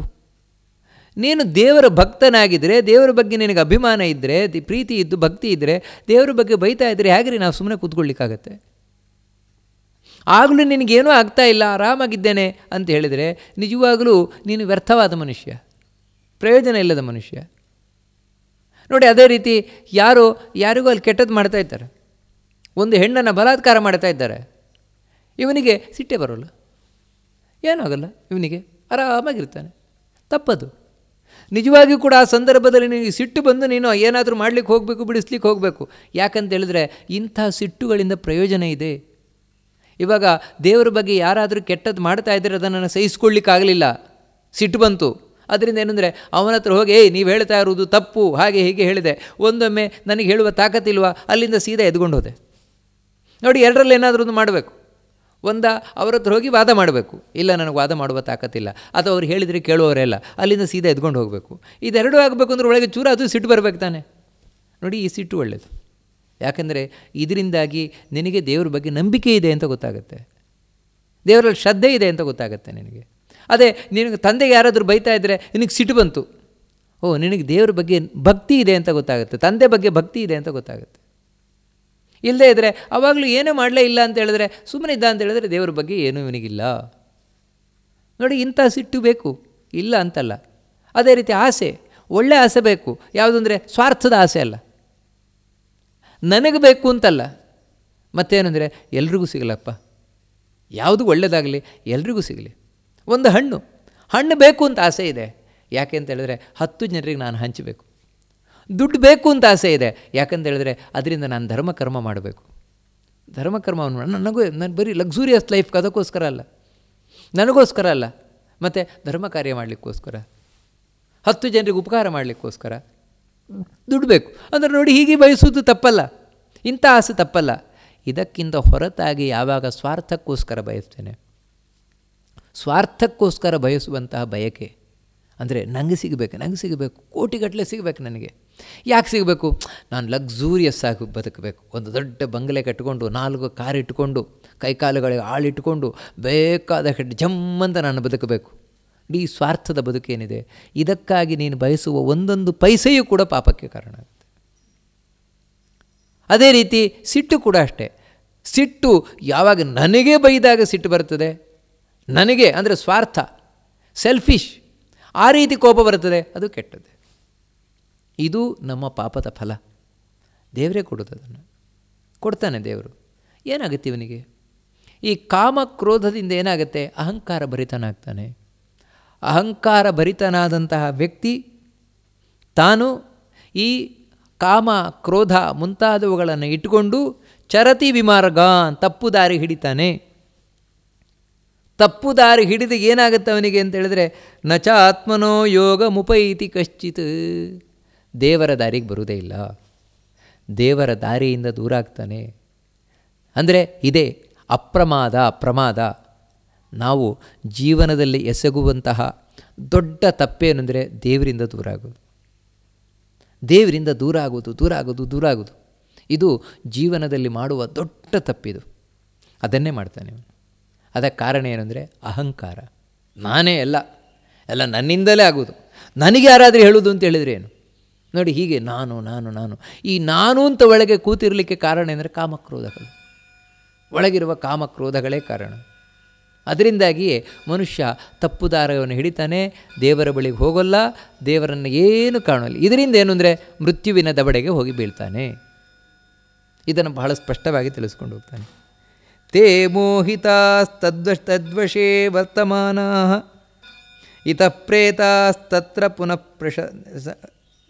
ಪತಂತಿ ಸಹಸ್ರಂ ದೇವಾ ಅನುಪರಿಪ್ಲವಂತೆ ತತಸ್ರಂ ದೇವಾ ಅನುಪರಿಪ್ಲವಂತೆ ತಥೋ ಮೃತ್ಯು ಮರಣಾದಭ್ಯುಪೈತಿ. ಇದನ್ನೇ ಬಹಳ ಸುಂದರವಾಗಿ ಹೇಳ್ತಾರೆ. ವಾಸ್ತವಿಕವಾಗಿ ಮನುಷ್ಯ ಯಾವಾಗ ಈ ಕಾಮ ಕ್ರೋಧಗಳಿಗೆ ಒಳಗಾದ, ಅದರಿಂದ ಏನು ಅಂತ ಹೇಳಿದ್ರೆ ಅಹಂಕಾರ ಬಂತು. ಅಹಂಕಾರ ಬಂದ ಕೂಡಲೇ ಮೋಹವೇ. ಯಾಕಂದರೆ ಮನುಷ್ಯ ಅಹಂಕಾರಿಯಾದ ಅಂತ ಹೇಳಿದ್ರೆ ಯಾವುದೂ ಸರಿಯಾಗಿ ಅರ್ಥ ಆಗೋಲ್ಲ ಅವನಿಗೆ. ಎಲ್ಲ ತಪ್ಪಾಗೆ ಅರ್ಥ ಆಗುತ್ತೆ. ನೆಗೆಟಿವ್ ಅನ್ನೋದು ಬೇಗ ಬರ್ತದೆ ಮನುಷ್ಯನೊಳಗೆ ಈ ಅಹಂಕಾರದಿಂದಾಗಿ. ಅದರಿಂದಾಗಿ ಏನು ಅಂತ ಹೇಳಿದ್ರೆ ತೇ ಮೋಹಿತಾಹ ತದ್ವಶೇ ವರ್ತಮಾನಾಹ, ಮೋಹಕ್ಕೊಳಗಾಗ್ತಾನೆ ಅಂದರೆ ತಪ್ಪು ತಿಳುವಳಿಕೆಗೆ ಒಳಗಾಗ್ತಾನೆ. ಏನಂದರೆ ಒಳಗಿರುವ ಅಹಂಕಾರ ನೋಡಿ. ಅದಕ್ಕೆ ಎಲ್ಲಾದರೂ ಹೋದರು, ಯಾವುದಾದ್ರೂ ಒಂದು ಸಭೆಗೋ ಅಥವಾ ಎಲ್ಲಿಗೆ ಹೋದಾಗ ಅಲ್ಲೇನೆಂದರೆ ಯಾರು ತುಂಬ ಬ್ಯುಸಿ ಇದ್ದರು, ಇವನನ್ನು ಯಾರೂ ಮಾತಾಡಿಸ್ಲಿಲ್ಲ. ಮೊದಲು ಹೇಳಿದ್ರಾ ಬಂದ್ರಾ ಸರಿ ಅಂತ ಹೇಳಿದ್ರು ಹೋಗ್ಕೂತ್ರು. ನೋಡಿದ್ರಾ ನನಗೆ ಎಷ್ಟು ನೆಗ್ಲೆಕ್ಟ್ ಮಾಡ್ತಾ ಇದ್ದಾರೆ, ನನಗೆ ಯಾರೂ ಮಾತಾಡಿಸೋರೇ ಇಲ್ಲ, ನನಗೆ ಯಾರೂ ಕೇಳೋರೇ ಇಲ್ಲ, ನಾನು ಯಾಕೆ ಬರಬೇಕಿತ್ತು ನೋಡಿ. ಈ ರೀತಿ ಇವನಿಗೆ ಕಾಣಲಿಕ್ಕೆ ಶುರುವಾಗಿ ಈ ರೀತಿ ಕಾಣಲಿಕ್ಕೆ ಕಾರಣ ಏನಂದರೆ ಒಳಗಿರುವ ಅಹಂಕಾರ. ಈ ಅಹಂಕಾರದಿಂದ, ಯಾಕಂದರೆ ನಾನು ಬಂದಾಗ ನನಗೆ ಗೌರವ ಕೊಡಬೇಕು, ಬೆಲೆ ಕೊಡಬೇಕು, ಇದು ಒಳಗಿತ್ತು ಇವನಿಗೆ. ಯಾಕಂತ ಹೇಳಿದ್ರೆ ನಾನು ದೊಡ್ಡ ವ್ಯಕ್ತಿ, ಇದೇ ಅಹಂಕಾರ ಒಳಗೆ ಕೂತಿರೋದು. ನಾನು ದೊಡ್ಡ ವ್ಯಕ್ತಿ, ನಾನು ದೊಡ್ಡ ಮನುಷ್ಯ, ಅದಕ್ಕೆ ನನಗೆ ಬೆಲೆ ಕೊಡಬೇಕು, ಗೌರವ ಕೊಡಬೇಕು. ಇವನು ಏನು ಬಯಸ್ತಾ ಇದ್ದಾನೆ ಅಹಂಕಾರದಿಂದ ಅದೆಲ್ಲ ಇಲ್ಲದೇ ಇದ್ದಾಗಲೇ ಬರೋದು ಕೋಪ. ಯಾಕಂದರೆ ಆಸೆ ಇತ್ತು, ಆಸೆ ಈಡೇರದೇ ಇದ್ದಾಗ ಕೋಪ ಬರಲಿಕ್ಕೆ ಶುರುವಾಗುತ್ತೆ. ಇದಕ್ಕೇನು ಕಾರಣ ಅಂದರೆ ಮೋಹ, ಅಂದರೆ ತಪ್ಪು ತಿಳುವಳಿಕೆ, ಸರಿಯಾಗಿ ತಿಳ್ಕೊಳ್ತಾ ಇಲ್ಲ ನೋಡಿ. ಹೀಗೆ ಮನುಷ್ಯ ಮೋಹಕ್ಕೆ ಒಳಗಾಗ್ತಾನೆ. ಅಷ್ಟು ಮಾತ್ರ ಅಲ್ಲ, ಮೋಹದಲ್ಲೇ ಇರ್ತಾನೆ. ಇದು ಬಿಟ್ಟು ಹೋಗಲ್ಲ ಅವನಲ್ಲಿ, ಒಳಗಿಂದ ಹೋಗಲ್ಲ ಮನುಷ್ಯನಿಗೆ, ಮತ್ತು ಒಳಗೆ ಹಾಗೆ ಕೂತಿರ್ತದೆ. ಆಶ್ಚರ್ಯ ಏನು ಅಂತ ಹೇಳಿದರೆ ಈ ರೀತಿ ಅಹಂಕಾರಿಯಾಗಿ ಜೀವನದಲ್ಲಿ ಮತ್ತೆ ಪೆಟ್ಟು ತಿಂತಾನೆ. ಪೆಟ್ಟು ತಿಂದರೂ ಕೂಡ ಮತ್ತು ಬುದ್ಧಿ ಬರೋಲ್ಲ. ಮತ್ತು ಏನು ಅಂತ ಹೇಳಿದ್ರೆ ಆ ಮೋಹದಲ್ಲೇ ಸಿಕ್ಕಾಕೊಂಡಿರ್ತಾನೆ ಈ ವ್ಯಕ್ತಿ. ಇತಃ ಪ್ರೇತಾಸ್ತತ್ರ ಪುನಃ ಪತಂತಿ. ಈ ರೀತಿ ಒಂದು ದಿನ ಸಾಯ್ತಾನೆ. ಸತ್ತ ಮೇಲೆ ನರಕವೇ ಗತಿ. ಮನುಷ್ಯ ಯಾರು ಅಹಂಕಾರಿಯಾಗಿರ್ತಾನೆ, ಆ ಅಹಂಕಾರಿಯಾಗಿ ಮೋಹಕ್ಕೊಳಗಾಗಿರ್ತಾನೆ, ಅವನು ಸತ್ತ ಮೇಲೂ ನರಕಕ್ಕೆ ಹೋಗಿ ಬೀಳ್ತಾನೆ. ಇಲ್ಲಿ ಸಾಯುವುದು ಒಂದು ನರಕ, ಸತ್ತ ಮೇಲೆ ನರಕಕ್ಕೆ ಹೋಗಿ ಬೀಳುವುದು ಇನ್ನೊಂದು ನರಕ. ಹೇಳ್ತಾರೆ, ತತಸ್ತ್ರಂ ದೇವ ಅನುಪರಿಪ್ಲವಂತೆ ತಥೋ ಮೃತ್ಯು ಮರುಣಾದಭ್ಯುಪೈತಿ. ಯಾವಾಗ ಇವನು ಇಲ್ಲಿಂದ ಹೊರಟೋದ, ದೇವತೆಗಳು ಕೂಡ ಅಷ್ಟೇ ಇವನನ್ನು ಮತ್ತು ಬಂದು ಸೇರಿಕೊಳ್ತಾರಂತೆ. ಯಾಕೆ ಸೇರಿಕೊಳ್ತಾರೆ ಅಂತ ಹೇಳಿದ್ರೆ ಇವನಂತ ತಪ್ಪು ಮಾಡಿಸ್ಲಿಕ್ಕೆ. ಒಳಗೆ ಒಂದೊಂದು ಇಂದ್ರಿಯಗಳ ಒಳಗೆ ಒಬ್ಬೊಬ್ಬರು ದೇವತೆಗಳಿದ್ದಾರೆ. ಕಣ್ಣಿನಲ್ಲಿ ಸೂರ್ಯ, ಕಿವಿಯಲ್ಲಿ ದಿಗ್ದೇವತೆಗಳು, ಮೂಗಿನಲ್ಲಿ ಅಶ್ವಿನಿ ದೇವತೆಗಳು, ನಾಲಿಗೆಯಲ್ಲಿ ಅಗ್ನಿ, ವರುಣ, ಎಲ್ಲ ದೇವತೆಗಳು ಕೂತಿದ್ದಾರೆ. ಏನು ಮಾಡಿಸ್ತಾರೆ ಈ ಪಾಪಿಯಿಂದ ಅಂತ ಕೆಟ್ಟದನ್ನೇ ಮಾಡಿಸ್ತಾರೆ. ಅವರು ಕೆಟ್ಟದನ್ನೇ ಮಾಡಿಸ್ತಾರೆ, ಒಳ್ಳೇದು ಮಾಡಿಸುವುದಿಲ್ಲ ಇವನಲ್ಲಿ. ಕಾರಣ ಏನು ಅಂತ ಹೇಳಿದರೆ ಇವನು ಹೃದಯ ಹಾಗಲ್ವಾ, ಅದಕ್ಕೋಸ್ಕರ ಇವನಿಂದ ಕೆಟ್ಟದನ್ನೇ ಮಾಡಿಸ್ತಾರೆ. ಅದರಿಂದ ಏನು ಅಂತ ಹೇಳಿದ್ರೆ ಸಾವನ್ನು ಪಡಿತಾನೆ, ಮತ್ತೆ ಸಾವನ್ನು ಪಡಿತಾನೆ. ತಥೋ ಮೃತ್ಯು ಮರಣಾದಭ್ಯುಪೈತಿ. ಇವನು ಆ ಮೃತ್ಯು ದೇವತೆಗೆ ಒಳಗಾಗ್ತಾನೆ, ಸಾವನ್ನಪ್ತಾನೆ. ಈ ರೀತಿ ಸಾವನ್ನಪ್ಪಲಿಕ್ಕೆ ಮೂಲ ಕಾರಣ ಏನಂದರೆ ಕಾಮ, ಕ್ರೋಧ. ಅದಕ್ಕೂ ಮೂಲ ಕಾಮ, ದುರಾಸೆ, ಆಸೆ. ಅದ ಕಾರಣ ಆ ಆಸೆಯಿಂದಲೇ ಸಿಟ್ಟು, ಅಹಂಕಾರ, ತಪ್ಪು ತಿಳುವಳಿಕೆಗಳು. ಇದೇ ನಮ್ಮನ್ನು ಕೊಲ್ತಾ ಇರುವಂಥದ್ದು. ಇದರಿಂದಲೇ ನಾವು ಜೀವನದಲ್ಲಿ ಕಷ್ಟವನ್ನು ಅನುಭವಿಸ್ತಾ ಇರುವಂಥದ್ದು. ಅಂದರೆ ಒಂದು ರೀತಿಯಿಂದ ಇದು ಎಲ್ಲ ಶಾಸ್ತ್ರಗಳ ಸಾರವೂ ಹೌದು, ಮತ್ತೊಂದು ರೀತಿಯಿಂದ ಇದು ಮನೋವಿಜ್ಞಾನವೂ ಹೌದು. ನಮ್ಮ ಎಲ್ಲ ದುಃಖಗಳಿಗೆ ಕಾರಣವೇ ಈ ರೀತಿ ಇರುವಂಥದ್ದು. ಬಹಳ ಸ್ಪಷ್ಟವಾಗಿ ತಿಳಿಸ್ಕೊಂಡು ಹೋಗ್ತಾರೆ ಸನತ್ಸುಜಾತರು. ನೋಡಪ್ಪ, ಸಾವು ಬರುವುದು ಈ ರೀತಿ ಮನುಷ್ಯನಿಗೆ. ಕರ್ಮೋದಯೇ ಕರ್ಮಫಲಾನುರಾಗಾ ತತ್ರಾನುಯಾಂತಿ ನ ತರಂತಿ ಮೃತ್ಯುಂ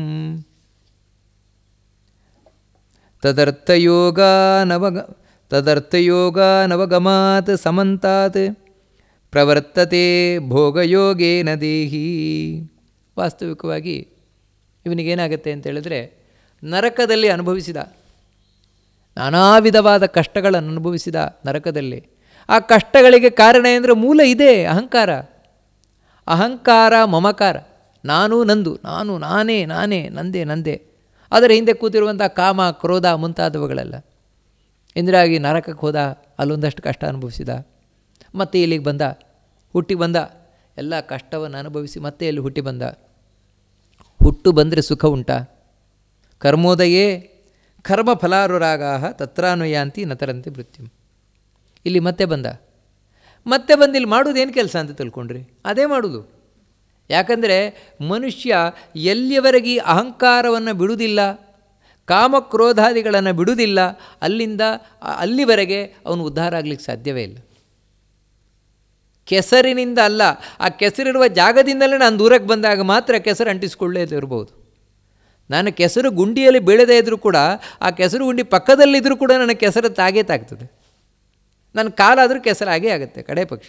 ಅದಕ್ಕೇನೆಂದರೆ ಆ ಕೆಸರಿನಿಂದಲೇ ದೂರ ಬರಬೇಕು, ಆವಾಗ ಮಾತ್ರ ನಾನು ಶುದ್ಧವಾಗಿರಲಿಕ್ಕೆ ಸಾಧ್ಯ. ಇಲ್ಲಿಯೂ ಅದೇ ರೀತಿ. ಎಲ್ಲಿವರೆಗೆ ನಾನು ಈ ಆಸೆಯನ್ನು ಬಿಡುವುದಿಲ್ಲ, ಅಹಂಕಾರವನ್ನು ಬಿಡುವುದಿಲ್ಲ, ಅಲ್ಲಿವರೆಗೆ ಸಾವನ್ನು ದಾಟಲಿಕ್ಕಾಗುವುದಿಲ್ಲ.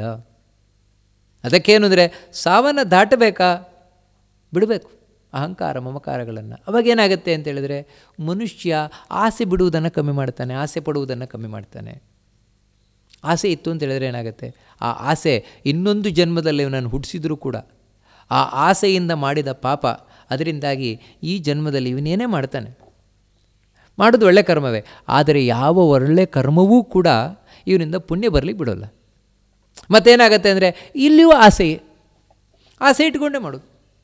ನಿಮಗೆ ಎಲ್ಲಿವರೆಗೆ ಅಂದರೆ ದೇವಸ್ಥಾನಕ್ಕೊಂದು ಸೇವೆ ಕೊಟ್ಟರೂ ಕೂಡ, ದೇವಸ್ಥಾನಕ್ಕೆ ಹೋಗ್ತಾನೆ, 10,000 ರೂಪಾಯಿ ಸೇವೆ ಕೊಡ್ತಾನೆ.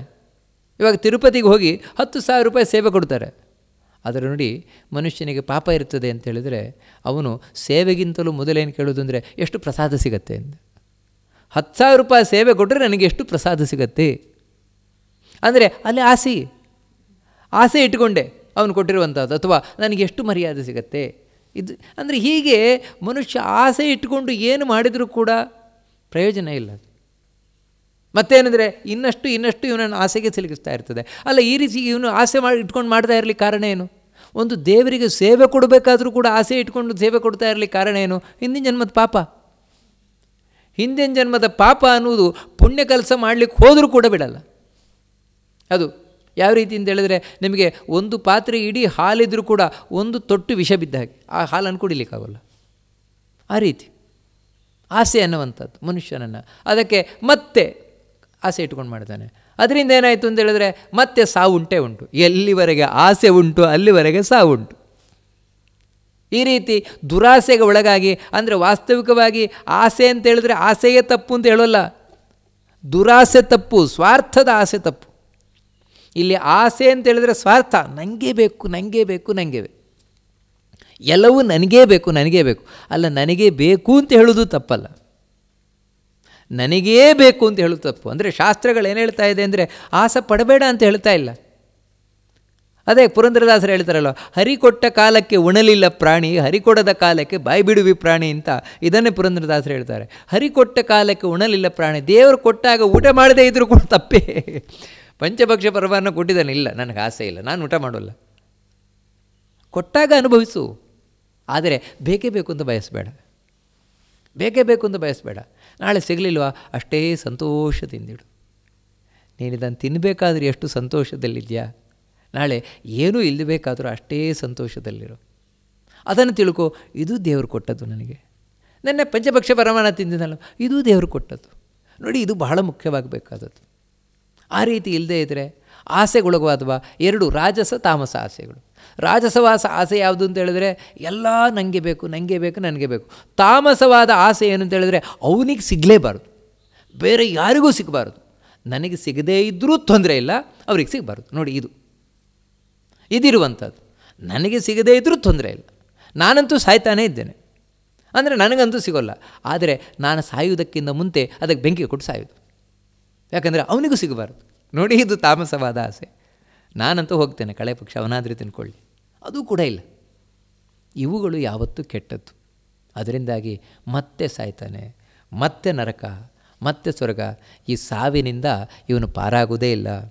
ಸಾವಿನ ಚಕ್ರದಲ್ಲಿಯೇ ಸಿಕ್ಕಿ ಒದ್ದಾಡ್ತಾ ಇರ್ತಾನೆ. ಅದಕ್ಕೆ ಪ್ರವರ್ತತೆ ಭೋಗ ಯೋಗೇನ ದೇಹಿ. ಇಷ್ಟೇ ಜೀವನದಲ್ಲಿ ಇವನಿಗೆ ಏನು ಸಿಗ್ತಾ ಇರ್ತದೆ, ಯಾವುದರ ಕಾಂಟ್ಯಾಕ್ಟ್ ಆಗ್ತಾ ಇರ್ತದೆ ಅಂದರೆ ಬರೀ ಭೋಗ. ಇಷ್ಟೇ. ಇವನೇನು ತಿಳ್ಕೊಳ್ತಾನೆ ಅಂದರೆ ಒಂದು 4 ದಿನ ಏನೋ ಒಂದು ಚೆನ್ನಾಗಿ ತಿಂತಾನೆ, ಚೆನ್ನಾಗಿ ತಿರುಗುತ್ತಾನೆ, ತಿರುಗೋದು, ತಿನ್ನೋದು, ಮಜಾ ಮಾಡೋದು. ಇದೇ ಲೈಫ್ ಅಂದರೆ ಇಷ್ಟೇ. ಜೀವನ ಅಂದರೆ ಹೀಗೆ ತಿರುಗಿ ತಿಂದು ಮಾಡಿ ಒಂದು ದಿನ ರೋಗ ಹಿಡ್ಕೊಂಡು ಸಾಯ್ತಾನೆ ಅಷ್ಟೆ. ಅದನ್ನು ನೋಡಿ, ವಾಸ್ತವಿಕವಾಗಿ ಇಷ್ಟೇ ಜೀವನ ಅಂತ ತಿಳ್ಕೊಂಡಿರ್ತಾನೆ. ನಮಗೇನು ಕಾಣಿಸ್ತದೆ ಅಂದರೆ ಇರಲಿ ಬಿಡಿ, 4 ದಿನ ಆದ್ರೂ ತಿಂದು ತಿರುಗಿದ್ನಲ್ವ, ಅಷ್ಟಾದರೆ ಆಯ್ತಲ್ವ ಅವನಿಗೆ. ನೀವೇನು ಬೇಕಾದ್ರೆ ಹೇಳಿ, ಖುಷಿ ಪಟ್ಟದ್ದೇ ಅಲ್ವಾ. ನಿಜವಾಗಲೂ ಅದನ್ನು ಖುಷಿ ಅಂತ ಹೇಳೋಲ್ಲ. ಮಹಾಭಾರತ, ಭಗವದ್ಗೀತೆ ಇದನ್ನು ಹೇಳ್ತದೆ. ನಾವು ಯಾವುದನ್ನು ಖುಷಿ ಅಂತ ಹೇಳ್ತೇವೆ ಅಂದರೆ ಫಲಿತಾಂಶವನ್ನು ನೋಡಿಕೊಂಡು. ವರ್ಷ ಇಡೀ ಒಬ್ಬ ವಿದ್ಯಾರ್ಥಿ ಖುಷಿಯಲ್ಲಿ ತಿರುಗಾಡ್ತಾ ಇದ್ದಾನೆ ಅಂತ ಹೇಳಿದಾಗ ಅದನ್ನು ಖುಷಿ ಅಂತ ಹೇಳೋಲ್ಲ. ಪರೀಕ್ಷೆಯಲ್ಲಿ ಹೇಗೆ ಅಂಕಗಳನ್ನು ತೆಗಿತಾನೆ ಅದನ್ನು ನೋಡಿ ಹೇಳು. ಪರೀಕ್ಷೆಯಲ್ಲಿಯೂ ಕೂಡ ಅವನು 100ಕ್ಕೆ 100 ಅಂಕಗಳನ್ನು ತೆಗೆದ ಅಂತ ಹೇಳಿದರೆ ವರ್ಷ ಇಡೀ ಖುಷಿಯಾಗೇ ಇದ್ದ ಅಂತ ಹೇಳ್ಬೋದು. ಆದರೆ ಫೈಲಾದ, ಸಂಪೂರ್ಣ ಫೈಲಾದ ಎಕ್ಸಾಮಿನೇಷನಲ್ಲಿ. ವರ್ಷ ಇಡೀ ತಿರುಗಿದ್ರೆ ಜನ ಹೇಳ್ತಾರೆ, ಇರಲಿ ಬಿಡಿ ಫೈಲಾದರೂ ತೊಂದರೆ ಇಲ್ಲ, ವರ್ಷ ಇಡೀ ತಾನು ಮಜಾ ಮಾಡಿದ್ನಲ್ವಾ, ಯಾರೂ ಹೇಳಲ್ಲ. ಮತ್ತೇನು ಹೇಳ್ತಾರೆ ಅಂದರೆ ತಿರುಗಿದ್ನಲ್ವಾ, ನೋಡಿ ಅದರ ಫಲ, ತಿರುಗಿದ್ರದ ಫಲ ಅಂದ್ರೇ 1 ವರ್ಷ ತಿರುಗಿದ್ದು ಕೂಡ ಅವಾಗ ಹೊಡಿತಾರೆ, ಯಾಕಂದರೆ ಫಲಿತಾಂಶವನ್ನು ನೋಡಿ. ಹಾಗೆ ನಾನು ಏನು ಯೌವನದಲ್ಲಿ ಮಜಾ ಮಾಡ್ತೇನೆ, ಅದು ಮಾಡ್ತೇನೆ, ಇದು ಮಾಡ್ತೇನೆ, ಸುತ್ತುತ್ತೇನೆ, ತಿರುಗುತ್ತೇನೆ, ಇದೇ ಖುಷಿ ಅಂತ ತಿಳ್ಕೊಂಡಿದ್ರೆ ಅದು ಬೇಜವಾಬ್ದಾರಿಯಾದ ವಿದ್ಯಾರ್ಥಿಯ ಹಾಗೆ. ಯಾರು ನಾಳೆ ಫೈಲಾಗಲಿಕ್ಕಿದ್ದಾನೆ, ಫೈಲಾಗುವಂತಹ ವಿದ್ಯಾರ್ಥಿ ವರ್ಷ ಇಡೀ ಯಾವ ರೀತಿ ಬೇಜವಾಬ್ದಾರಿತನದಿಂದ ತಿರುಗುತ್ತಾ ಇರ್ತಾನೆ, ಆ ರೀತಿ ಅಷ್ಟೇ. ಆದರೆ ಕಡೆಗಾಗಬೇಕಾದ್ರೆ, ಪರೀಕ್ಷೆ ಬಂದಾಗ ಯಾವ ರೀತಿ ಅವನು ಫೈಲಾಗ್ತಾನೋ ಅದೇ ರೀತಿ ಕಡೆಗಾಗಬೇಕಾದ್ರೆ ರೋಗ ರುಜಿನಗಳಿಗೆ ತುತ್ತಾಗಿ ನರಳಿ ನರಳಿ ನರಳಿ ಸಾಯ್ತಾನೆ. ಅಂದರೆ ಜೀವನದ ಎಕ್ಸಾಮಿನೇಷನಲ್ಲಿ ಫೈಲೇ, ಅರ್ಥವೇ ಆಗೋಲ್ಲ ಅವನಿಗೆ. ನೋಡಿ, ಇದೆ ಯಾರು ಈ ರೀತಿ ಪಾಪವನ್ನು ಮಾಡ್ತಾನೆ, ಯಾವ ಮೋಹಕ್ಕೊಳಗಾಗ್ತಾನೆ, ಅವರು ರೋಗ ಜನಗಳಿಗೆ ತುತ್ತಾಗಿ ಅಪಮೃತ್ಯುವಿಗೆ ಒಳಗಾಗಿ ನರಳುತ್ತಾ ಕಷ್ಟಪಡ್ತಾ ಸಾಯ್ತಾರೆ.